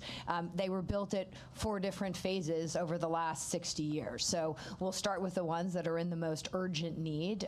In this case, that's going to be our Lincoln campus. We already have that work underway at our Warwick campus, thanks to RICAP dollars over the last 5 years or so. The second category is our classrooms, our learning spaces. And then third and finally, very much the job that President Sanchez did when describing the one-stop concept is precisely what we are going to apply the funds from the first bond. So the $12 million bond that the voters just approved, that's going to bring the Warwick campus into the light, effectively, if you know what it looks like right now. With the second bond, if we are approved, we will undertake a similar project at our Lincoln campus. So the short version is the work needs to be done across our 4 campuses. Based on whether this is approved, we will simply roll out the work with an eye to what we can afford. And I think it was you who asked the question of Sharon earlier about what are we doing now with increased costs. We will keep our eye on that and make sure that we are essentially not biting off more than we can afford to pay.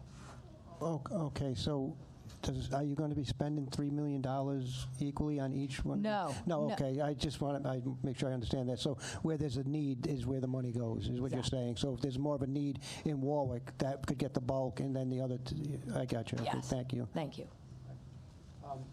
Good question, sure. Carry on. One other question for President Rhode Island College Sanchez. The money, the opera money, you're using all opera money, is that correct? That's correct. So you don't see yourself needing any additional funds from the state, that the opera money is going to be, you feel it's going to be fill all the stringent rules and regulations passed on by the federal government, For the and you'll be able to just use opera funds? Yes, for the Student Services Center. I know earlier in the presentation there was, I think it was represented that there's some uncertainty about the future of where this center is going to be. That feasibility study is actually now complete, and we just need to see, where that building needs to be for the best use of taxpayers' dollars. Do we completely take down one of our buildings and rebuild it there, or do we build up a brand new building? But no, the $35 million should cover all of our needs for the Student Services Center. Thank you. And one other question for the president of URI. You were explaining that if you get more money, you'll get more grants. Could you explain how that metrics works? It seems like if you had gotten less money, you'd get more grants. So I don't understand how that works. Could you just briefly explain that to me? Absolutely. So it's very important. So our faculty write grants to the National Science Foundation, to the Office of Naval Research, to the Department of Energy. When you write your grant, you have to be able to specify where you're actually going to do the research. When you don't have the facility, when you don't have a working laboratory, when you don't have fume hoods that are operating, you cannot promise something to the federal agency that you're going to do the research. It's also important to remember that the NSF, for example, the odds for many of the competitions is actually around 10%, sometimes less, of getting. So it's a very competitive already. The science has to be very strong. The person writing the proposal has to have an amazing track record of competitive research. And then you have to be able to say, we can do this work. We can do this work because we have the proper facilities. And so there are opportunities to compete for large grants. For example, right now, I'll go back, to be able to compete for the $700 million core facility, you need to be able to have a facility where we can store those cores and do the research on those cores. These are cores that are taken out in the ocean, deep in the sediments and in the rocks, and brought back. what's important to remember is that right now, most of our cores, our new cores, are actually being stored in temporary sheds, refrigerated, out in the parking lot. We simply do not have the space, and the building itself is falling apart. So that does not position us in a good position to go after the big grants in the future. Just one more follow-up question. So if you were to miraculously seat $90 million, how many would you say? Do you have a number like the grants that are being left on the being left behind because you're only getting $50 million? Like what would be? Do you have an idea of what the number would be? Yeah. So I can answer that question, but is it possible, Chairman, that I turn to our Dean of the Graduate School of Oceanography so that she can specify? Yes, if you would, please, Evan. So this is our Dean of the Graduate School of Oceanography, Paula Bontempi, who just joined us last year. She was previously director at NASA. Yeah.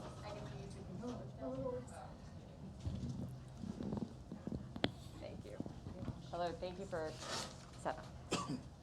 Thank you for coming up and answering the question. Appreciate it. All right, yes, sure. Sorry, let me take this off. Sorry about that.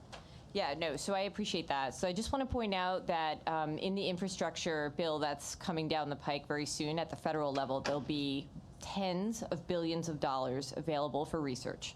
A lot of that will be coming into the major federal agencies, like, for example, $12 billion over the next 5 years at NOAA, about $15 billion over the next 5 years at NSF. Those are all major funding institutions for the Graduate School of Oceanography. The president mentioned ocean drilling. That is a $700 million award. It's something that we have the faculty and the talent to go after. We can't even look at the opportunity because of the limited facilities, okay? So I would say if you calculate that our faculty at 34 do about $1.5 million to $2 million of research each, we could probably accommodate 12 to 14 faculty in the new Horn building. You do the math and you can see the delta. Okay, so that is just in body capacity a missed opportunity with additional actual infrastructure that enables things like us to compete for awards that are $700 million over 10 years. You can see an exponential increase on the return on investment for the state. And I think that also translates to training in new academic programs, a climate literate workforce. When we pivot to renewable energy, we'll have academic infrastructure in place to train that workforce for the state of Rhode Island and new jobs. Thank you very much. Rep. Tabone. Thank you, Chair. Dean, please stay, yeah. And I'm going to ask a couple of questions, some to all the presidents and also to you, Dean. In some of our conversations, we talked about ranking of the Oceanography School. Where do we currently rank? Sorry. Keep doing that to myself. It's a good question. I'd say we are utterly internationally recognized as a top oceanographic school. When I was there, and I hate to date myself, but in the 90s, we were undoubtedly top 3 in the country. I would say we're still top 10, probably top 5, but we are slipping in our competitiveness because of our infrastructure, period. Okay, and so with let's say we're looking at different funding for the complete package, but if we were to get the complete package, where do you think that would make us more competitive, as the president stated, and who are we competing against, and where do you think we could end up within that top 5? Most importantly, not fall out of that grace, but how, to scale, do you think that we could be number 1, number 2, and what would that mean for us? Yeah, good question. So the key part is it would enable us to play better to our strengths. For example, we have a core group that does geological oceanography, the core samples. Remember, these are really important for not only looking at the climate history of the Earth and things like the impact of climate change on the Earth, but also for citing things like offshore wind turbines, right?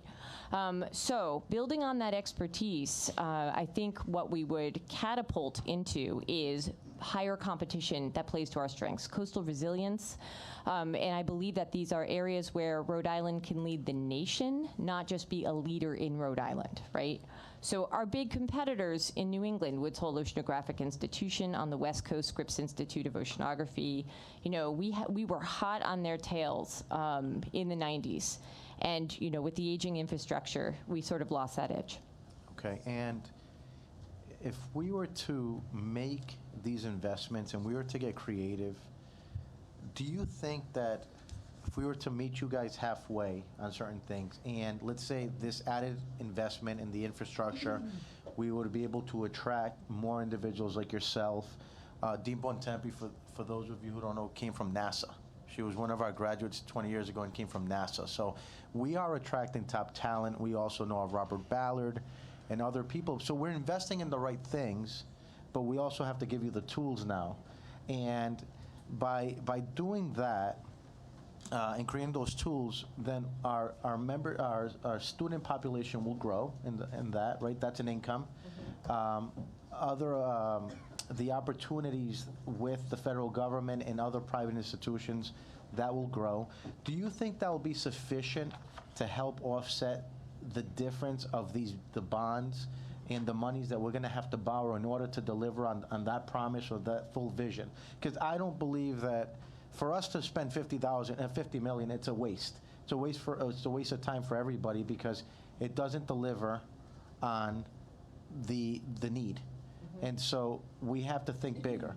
But thinking bigger, obviously, as Mr. Daniel stated, we have constraints. Can we create enough of a financial increase of revenues to help offset the rest of that? Do you think that's possible? I do. I think all of the institutions in this room recognize that at some point with 60-year-old facilities, you can only do so much to train a new workforce, okay? You bump up against the ceiling eventually. One thing that the Graduate School of Oceanography used to excel at during my day in the 90s is we used to partner and develop startup companies. That entrepreneurial aspect used to come in, and we used to take all of the information and training that we had, the new technology development, the science, the research, and roll it into private companies, startups. Students used to participate in that. We've really lost that, okay? That is a direct small business impact. That is training our students for being hired in state and at Electric Boat, at Raytheon, at Newark. There are pathways for this that have largely been slowed or choked because we just don't have the facilities to create that opportunity for the students anymore. So we have to evolve. So, I mean, we've done a significant investment over the last 10 years at URI. I'm not opposed, obviously, to the continued investment, obviously, with the fact that we're looking at growth. Do you think this would be it for some time? As it's been explained, we have to come back to we have to explain to our constituents why we're investing, what's in it for them. And Yes. so, that's my concern. URI has been very fortunate, and as our flagship in research, it's important that we do those things so we don't fall behind. Yes, sir. I believe, well, two things. Number one, I can't thank everyone enough for the phase one investment that happened before I came on as dean. With that $45 million investment, right out of the gate, we landed a $125 million NSF research vessel. On top of that, $150 million 5-year cooperative institute out of NOAA, okay? So that's a pretty significant return on a $45 million investment. I anticipate with a full investment, a full funding of phase two, right, the $150 million price tag, you'd see returns that are parallel to that. I'm not just blowing smoke. It is literally the limiting factor of what we can accomplish. Okay, and my last question, Chair. This is for all the presidents. In the construction that we've seen that have enhanced and beautified the different campuses, how far or how, in regards to the investments on the green initiatives, how much have we done, or have we exhausted every option, even if it's a little more costly, and can they be offset by green credits, the different types that exist? I'm not a specialist, but I know they're out there, and whether it be state, federal, or UN, are those things on the table? Have we looked at them, and what would they translate to?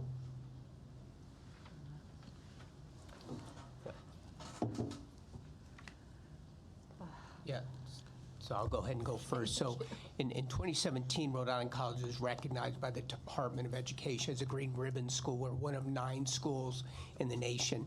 All of our buildings that we've received bond for have been at least Silver LEED certified. We have our CFO here, Steve Netter, that could get into some of the specifics of other green initiatives and energy savings that we have done. We've converted every single light bulb to LED really over the first 18 months. I started at Rhode Island College saving literally a couple of millions of dollars in just energy efficiency, electricity. But again, our CFO's here to could offer some specifics of other solar. We've done solar on our buildings and other initiatives, if you'd like more information. I think just my brief answer to your question, and it's a terrific question. It is part of that facilities master plan, and again, most simply, our oldest building is our largest building, which is Warwick, 300,000 square feet. And we know with projects like what the first bond is allowing us to do, that student services project, a big part of that is going to be dramatically improving our energy efficiency. So it's a key attribute. In addition to just making it a much more inviting place, it's also going to run in a much cleaner way. So, and I appreciate that. And so again, my question is, one, obviously you've made the enhancements that will energy efficient. The other side of that, sorry. So one is energy efficiency, obviously, to lessen our carbon footprint. The other side is the credits that can come if we do significant things. And have you guys been able to cash in on them? And what does that translate to either previously or into the future? That's really my question. You know, I'm going to interrupt you yeah, I know. I'm going to interrupt you just for a second. If we start drifting off from what was presented tonight, then this is the time for what we call a sidebar, because I can tell that there are other people who are experts in the audience for that, but they're not on the witness list for that tonight. So, Rep, if you got some questions that you want to ask them on the side, then that's one thing, because we still have 2 of our representatives who are here who want to speak, and I think some more questions. There'll be a chair. Thank you. Okay. Just want to make sure we get all of our guests in. So we're at the point where, does anybody else have, oh yeah, okay, Chairwoman Ruggiero. Dean Bontempi. Oh, okay, Dean. That was one last question for you, please. I'm sorry.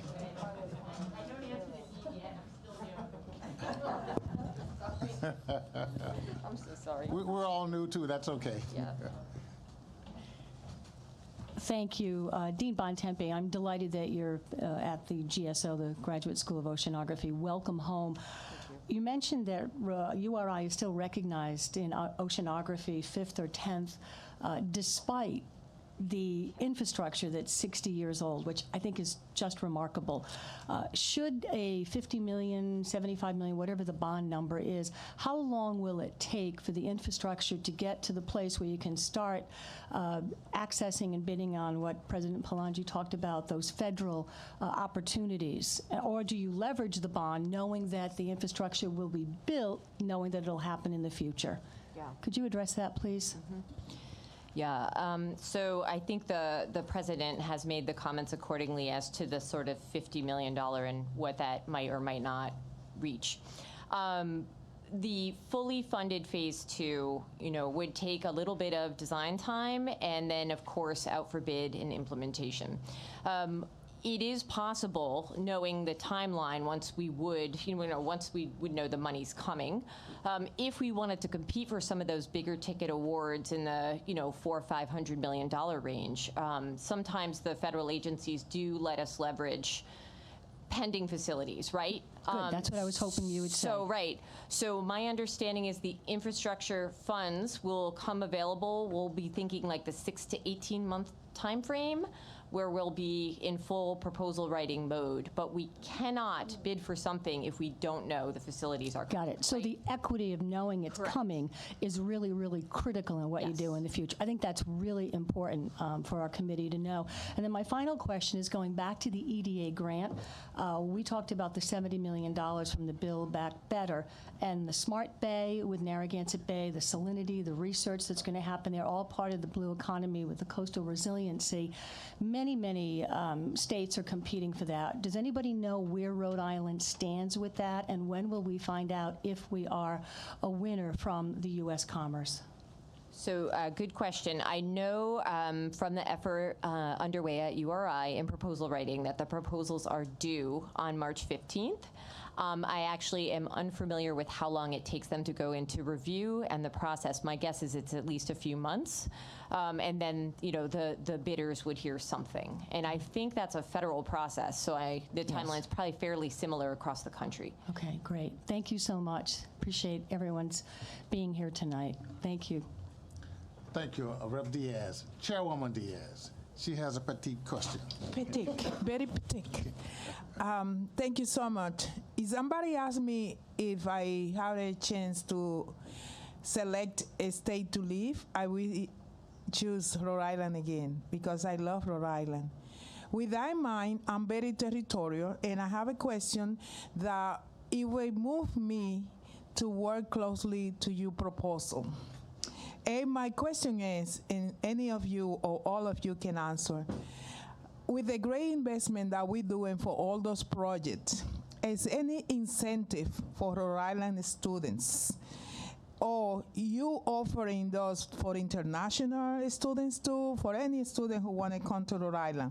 But is any incentive to any local students? I want to know because that could be a key for me.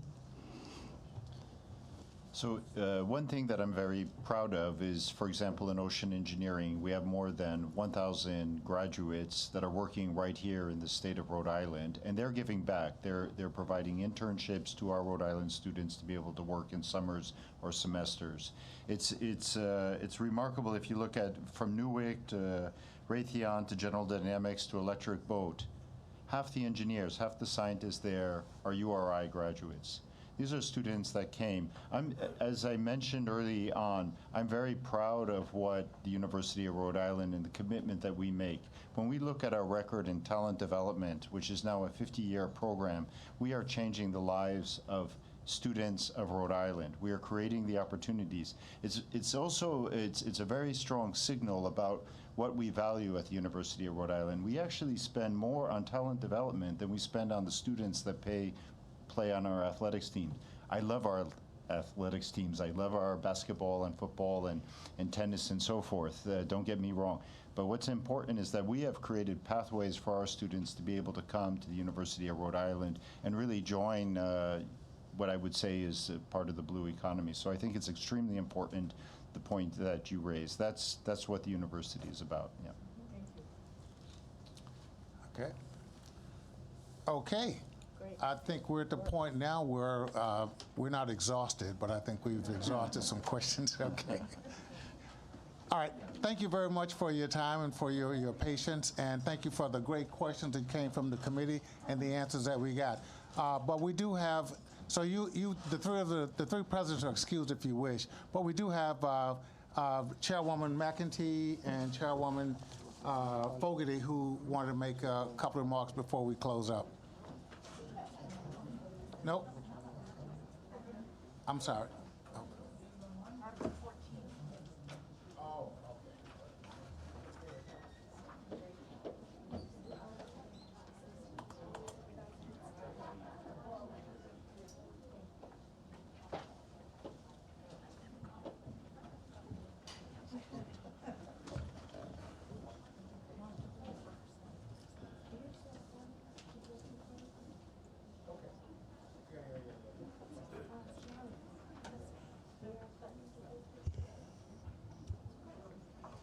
Okay, we're on a good track.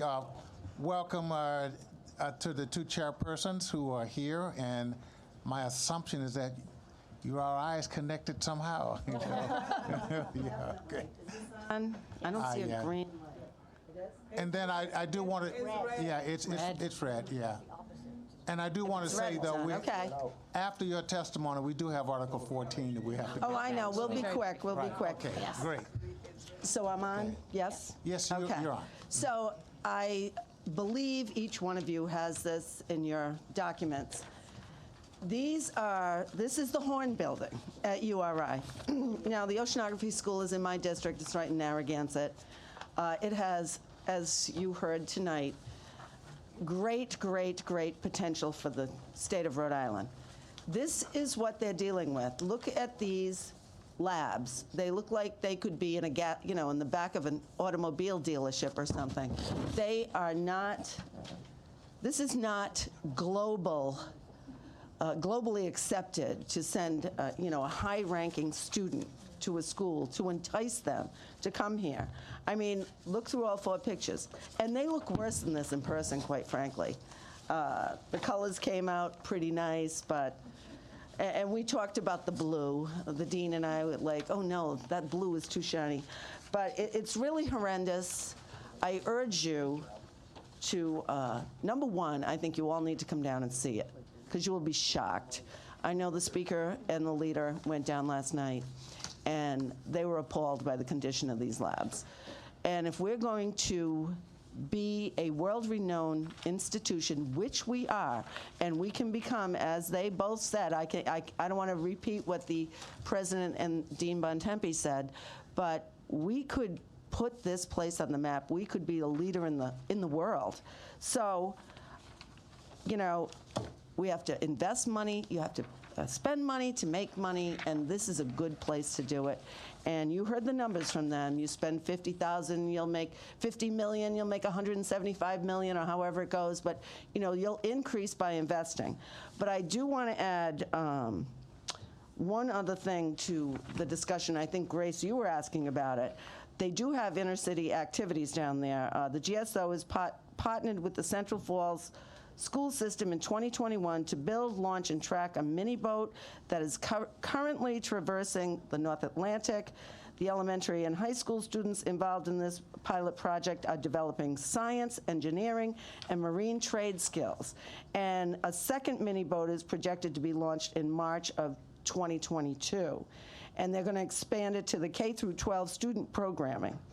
They're working with local teachers to develop curricula related to the data from the mini boat project. Also, they partnered with CCRI's Talent Search program to bring underrepresented students from Providence, Pawtucket, and Central Falls to the URI Bay campus for a 1-week summer camp experience in 2021.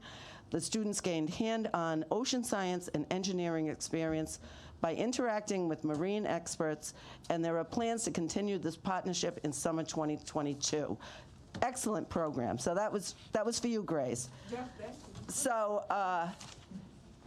don't miss this opportunity. If they need $90 million, they need $90 million, and I say, give it to them, and let's put the URI Oceanography School as #1 globally.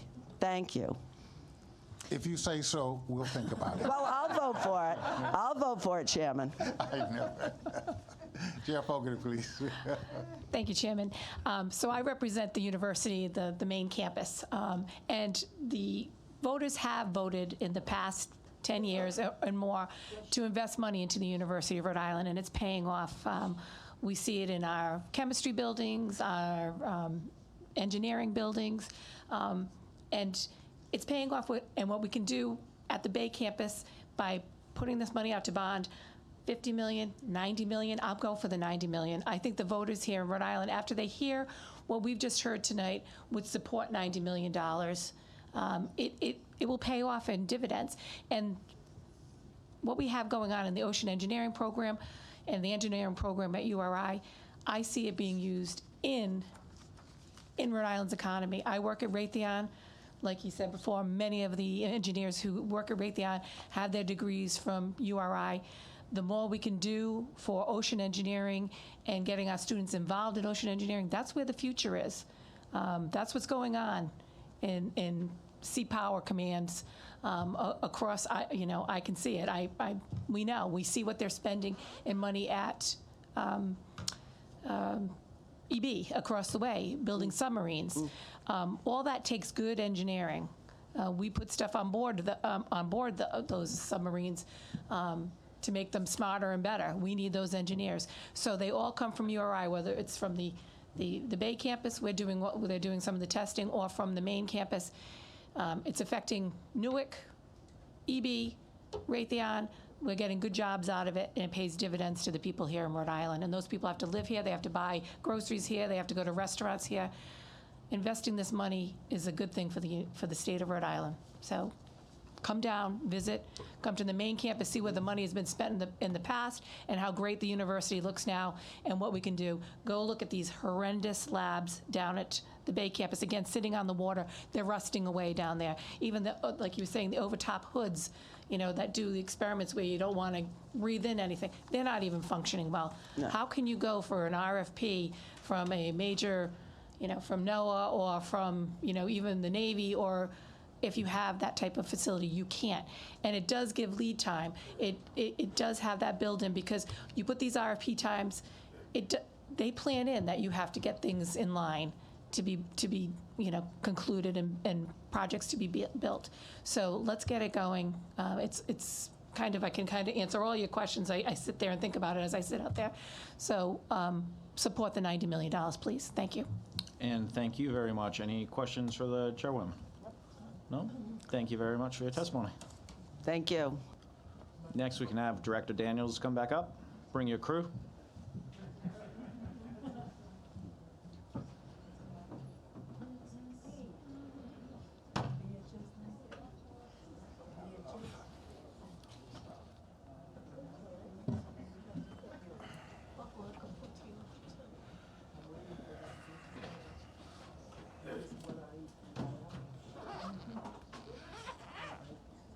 And then the red light means the microphone's on. If you can introduce everybody up there and go right ahead. Great, excellent. Thank you again, Mr. Chairman. We are on Article 4. We want to talk about the public debt management, the two items for the Kushners for University of Rhode Island. We have Abby Ryder again, the Vice President of University of Rhode Island for Administration and Finance. And Yes, thank you. And Ryan Carrillo, who is our Director of Planning at the university.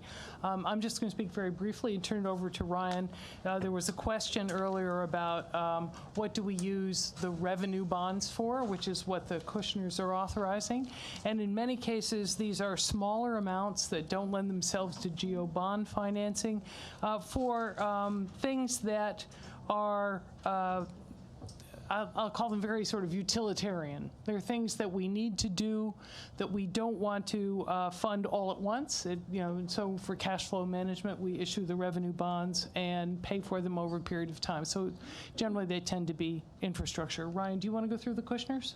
Okay, so we have two Kushner authorizations for debt issuance, and we have two also, which will be in Article 14 for leases. Yeah, I don't think I think it's on. The red light's on. I just get closer. So the first two Kushners, we have the utility infrastructure bond at $15.5 million, which will support. The university has about 5 different municipal level utility systems. Those include electric, steam, water, sewer, and stormwater management systems. This $15.5 million the majority of it will go to improving our steam systems on campus, which provide the majority of heat for all of our residences as well as many of our academic buildings. We also have a Kushner for a $13 million service sector upgrade project, which will go to provide upgrades in our service district to provide the maintenance and repair operations, the spaces that they need in order to maintain the facilities that we've improved in the past. Happy to answer questions about either project that you may have. Any questions? Shall we go through the Kushners for the two leases as well? Sorry, shall we go through the Kushners for the two Yes, leases please. As well? Go ahead. Okay, so we have the two leases that were described earlier, both in the Independence Square Foundation building. One is for our communicative disorders major. It's a major that has 241 students presently. It's a renewal of a lease that's been ongoing for the past about 20 years. This will support the space necessary to keep that program moving forward. The other is for the physical therapy program, another program that's been in that building since its inception in 1992. There's currently 96 students enrolled in the program, and this will continue both leases to be coterminous with the land lease that we have with the Independence Square Foundation building. Upon the termination of the land lease, the building actually reverts back to the university for $1, so then we would become the owner and continue occupancy there going forward. Right, I just wanted to mention that these buildings are located on a ground lease on university property, which was the reason that it's structured this way. All right, any questions? All right, and we'll contact you. We'll be in constant communication when questions arise about this issue. So you're all set? You got off easy tonight? Thank you very much. Thank you. If you can bring up the next wave. Great. So the last item we have is Article 14 on state leases, the remaining items there. We have John Ryan, who's the Deputy Chief of the Division of Capital Asset Management and Maintenance, DCAM. So I'd ask him to come up. And also, while we're between, I wanted to, Representative Nardone, you'd asked more questions about RICAP and what those, that $100 million would be used for. So specifically at the University of Rhode Island, the additional RICAP money will support funding for stormwater management and to replace aging mechanical, electrical, and plumbing systems in academic buildings. At Rhode Island College, the new RICAP funding would be for asset protection, including replacement of windows, elevators, and campus steam and water lines. And CCRI is a number of the modernization projects that President Hughes had mentioned in her testimony. So the remaining items, I believe we have 3. Sharon did a great job with the overview of the leases. The remaining ones to discuss are commerce, DHS, and corrections. And to Representative Tabone's question earlier about what is the workforce management and what is the expectation about what is going to be in person and what is going to be virtual. That's actually one of the reasons that the DHS proposal right now is pretty much a draft, because we are still trying to figure out, the Department of Human Services is trying to figure out what the appropriate mix of customer-facing in-person versus online activity is appropriate, as well as determining where those locations are. So Sharon had pointed out there has been some movement in moving people out of facilities, possibly moving them into new facilities. John can talk a little bit about that, but I just want to set the committee's expectations that a lot of this is in flux. So as you know, the Department of Human Services has had some leadership changes. So we're still trying to get more direction from EOHHS and DHS as to what we think their physical presence is going to be. Another factor that matters is that Director Thorson, the Department of Administration, is trying to get DCAM to work with agencies to say, if you're going to have a virtual workforce or be there several days a week, do you still need the same footprint? Do you need as many desks? Do you need as many computers? If people are working 3 days a week, that's one of the things that's in flux as well. So that's one of the reasons you see this DHS lease proposal is somewhat open-ended, and I just want to provide some context to that. John, did you have anything you want to mention on those 3 items? Yes.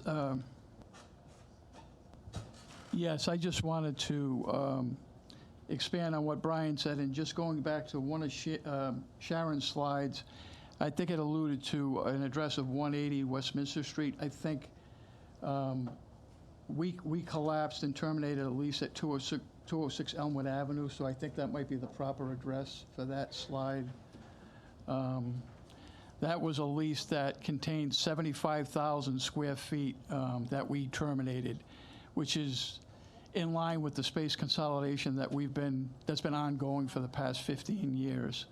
And we relocated DHS personnel to 1 Capitol Hill at DOA, between 95 to 100 staff. So they're there now. The staff that's going down to Pastoria at the Hazard Building, we ran into some slight delays, but they'll be getting to that location within the next 30 to 45 days. We are preparing space at 1 Reservoir Avenue, which is a DLT leased facility. So we'll be co-locating DHS personnel there with DLT. So it's almost really a one-stop shop there for clientele that they serve. Other than that, I think we've addressed all of the DHS, the moving parts for DHS. But as Brian said, one of the reasons we put in a proposal for a possible new location, a small location for DHS in Providence, is because there is some uncertainty at DHS as to whether or not they're going to need it. But out of an abundance of caution, we wanted to include it in this budget article in case we do need the space, and we will have proper General Assembly approval on the funding side. We can answer any questions you may have on the budget articles that have been presented. Chairwoman Diaz. Thank you. Excuse me, can you say your name again? John Ryan, Department of Administration. Thank you. Mr. Ryan, I want to refer to locations that you are managing right now with the potential to leasing some locations for the DHS service. When the state or your department end the lease for Elmwood Avenue facility, we left so many people hanging in the air in some ways to say. And what I mean to that is that many people who was depending on SNAP services and also for the Medicare, I say it right? They found themselves in the middle of renewing process.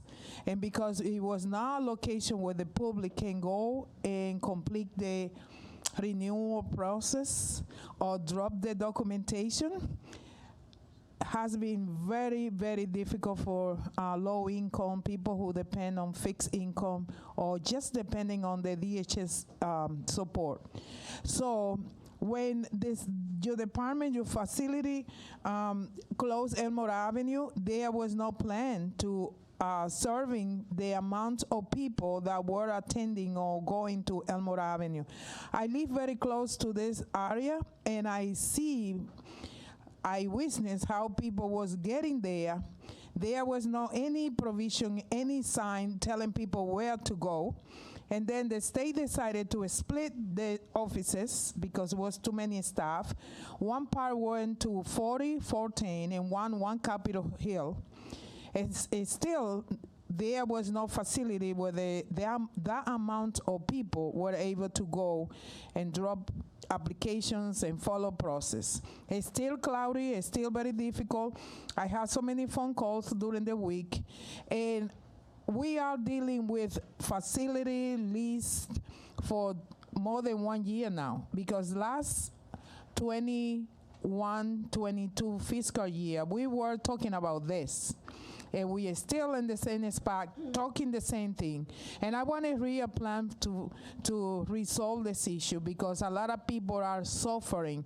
A lot of people, they are waiting for 3 months to have the SNAP services and Medicare. I had 3 people that I dropped personal, the documentation to renew the services, and nothing happened.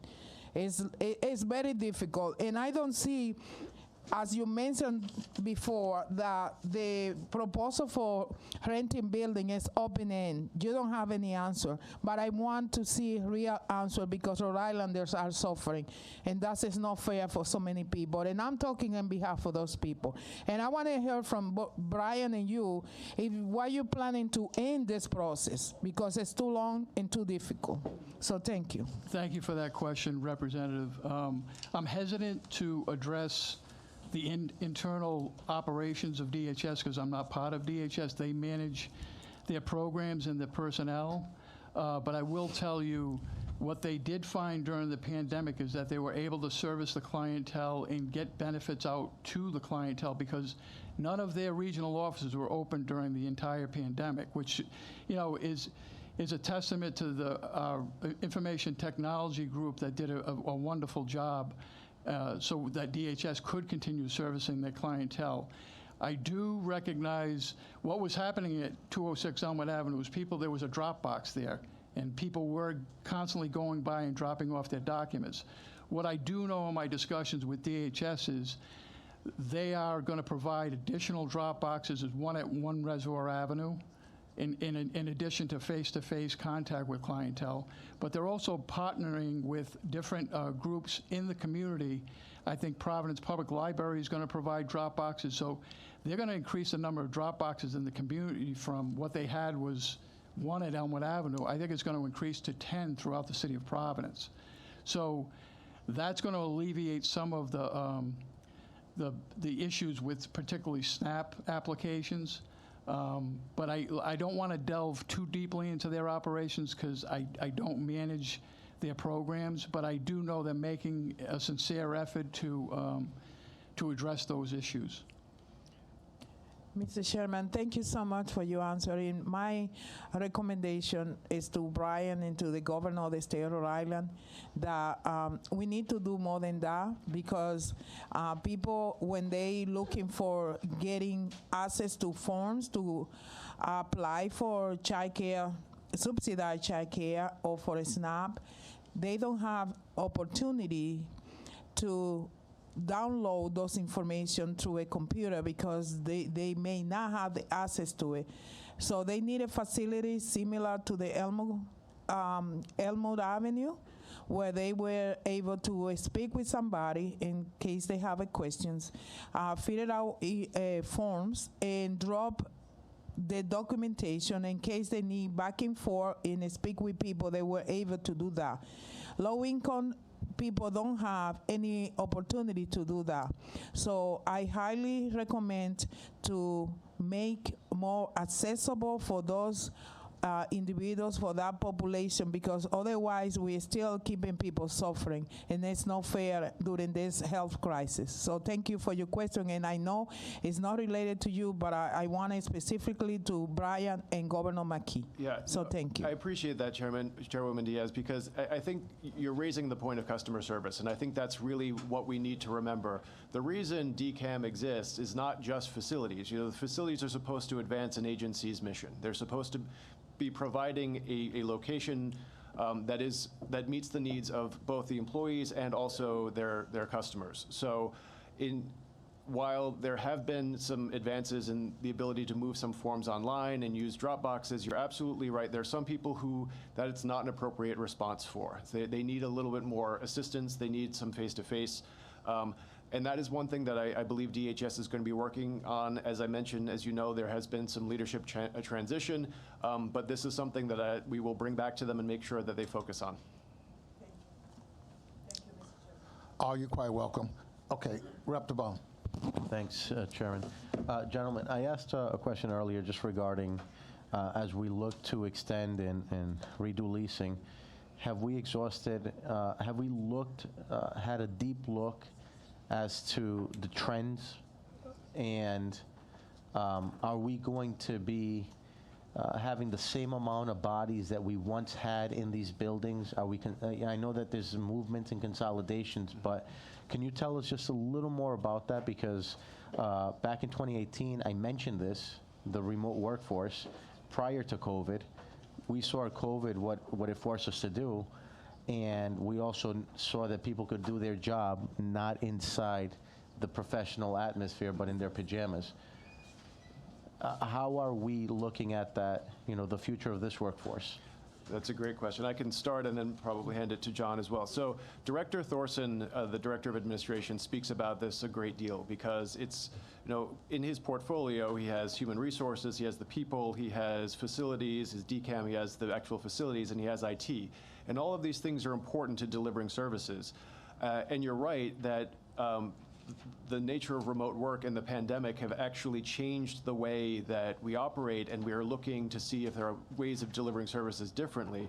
If you have someone who's working remotely 3 days a week or part of the week, do you need a desk for that person the entire time? And that's a key question that Director Thorson has been talking about with agencies and has charged DCAM as they're looking at new facilities or movements, right-sizing it for the workforce. I think that's a really important question. I know it's very front of mind for Director Thorson, and I'm happy to see if John has anything else on that. Yeah, just to expand on that, Representative Tabone, and it was 2019, not 2018, because I remember you making those comments.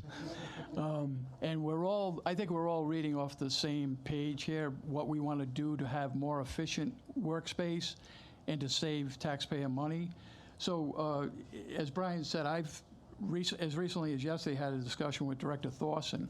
So we want to look at more remote work, a hybrid work schedule, and the concept of hoteling, where people are coming in, plugging in. So one group of people may be coming in Monday, Wednesday, and Friday, and the other group are coming in on Tuesday and Thursday. So that way we can collapse the footprint that we have in lease space and even in state-owned space. If we can collapse it in state-owned space first, then we can terminate state leases and use space more efficiently. And quite frankly, one of the lease that you have before you, the one that's definite, the Executive Office of Commerce, the General Assembly has provided them with additional FTEs for their housing and community development group. So they've asked us to work with the landlord, his architect, to reimagine their space, and they want to do hoteling because they're going to get more bodies. They're not getting more space, so we got to figure out how we're going to use that space more efficiently. So that's an ongoing process. As you know, with COVID, luckily we're getting near the end of this variant. Who knows what could happen next fall? But that's always a concern of the employees. So we're trying to work with the unions to come up with the safest workplace and use space as efficiently as possible. So you and I, we're all reading off the same page. We want to go more remote work, hoteling in conjunction with a hybrid work schedule. When you say hoteling, is this like an incubator, like a Regency kind of style, or what does that mean? No, it means that each employee does not have a dedicated workspace. Oh, okay. So, and one of the things we did at DOA, when we moved EHS to DOA, the size of their cubicles that they had at 206 Elmwood Avenue, when they moved to DOA, they're half the size of what they were at 206 Elmwood Avenue. Okay. And the reason I say this is because we're two things. We saw the amount of people who came in during that extended period when we were counting the census. Almost 40,000 people overnight came in, and we could arguably say that saved us. Now, that's probably going to continue to happen, because when people get here, as Representative Diaz mentioned, Rhode Island's we're a treasure. And when people get here, they realize that quality of life, standard of living, all those things that rank high in people's lives, they're present here. And if we continue to create an environment that's conducive for that growth, it's going to drive more people. And so I can see a lot of these buildings, slowly becoming residential. And I'm not saying a complete collapse, because we still need that. But even today, when you go online, when you're trying to talk, I was trying to talk to someone yesterday, and I was chatting. I'm like, can I just call you? And they said, no, it'll take forever, but do this.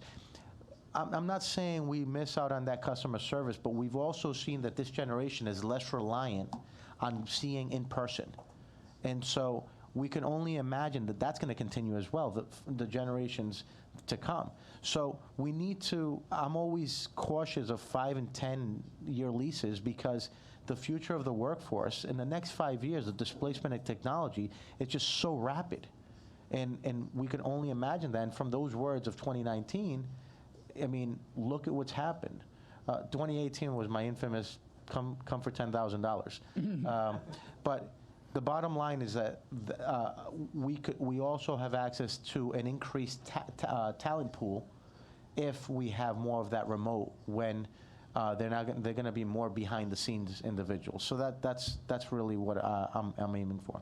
No, and I agree with you, Representative. And to give you some level of comfort, as you know, in our leases, as we consolidate space, we have termination language that allows us to terminate the lease if we consolidate into state-owned space. So that should give you some level of comfort. It's not like we're tied in for the entire 5 years.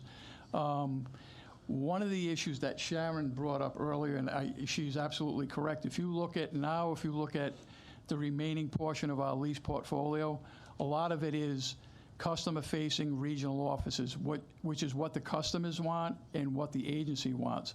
So that's going to be a more delicate balance. And as Rep. Diaz had already mentioned, there are certain segments of the clientele that our state agencies serve that want as much face-to-face. It may change to appointment only. It may not be the doors are wide open, everybody can come in. But we do need to service clientele that are served by these agencies. And then, just take the DMV, for example. We have regional offices.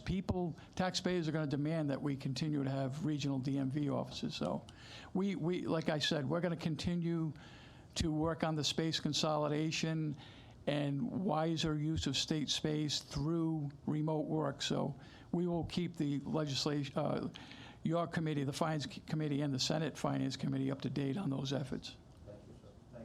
Thank you. Thank you, Chair. Quite welcome. Okay. Any other questions from anybody on the panel? I suppose then you're off the hot seat or the cold seat, whichever one. No, thank you for your testimony. It's really helpful. Thank you, Mr. Chairman. As we discern, the requests that we have. So your testimony is important to us. I do want to say that tomorrow we're back here at Sharon. Is it 1600 hours, 4 o'clock for you civilians? Yep. So we're back again tomorrow at 1600, and I don't think that there's any other witnesses that I see that are left at that point. So that should end the business of the Finance Committee tonight. Thank you all. Great. Thank you, Mr. Chairman.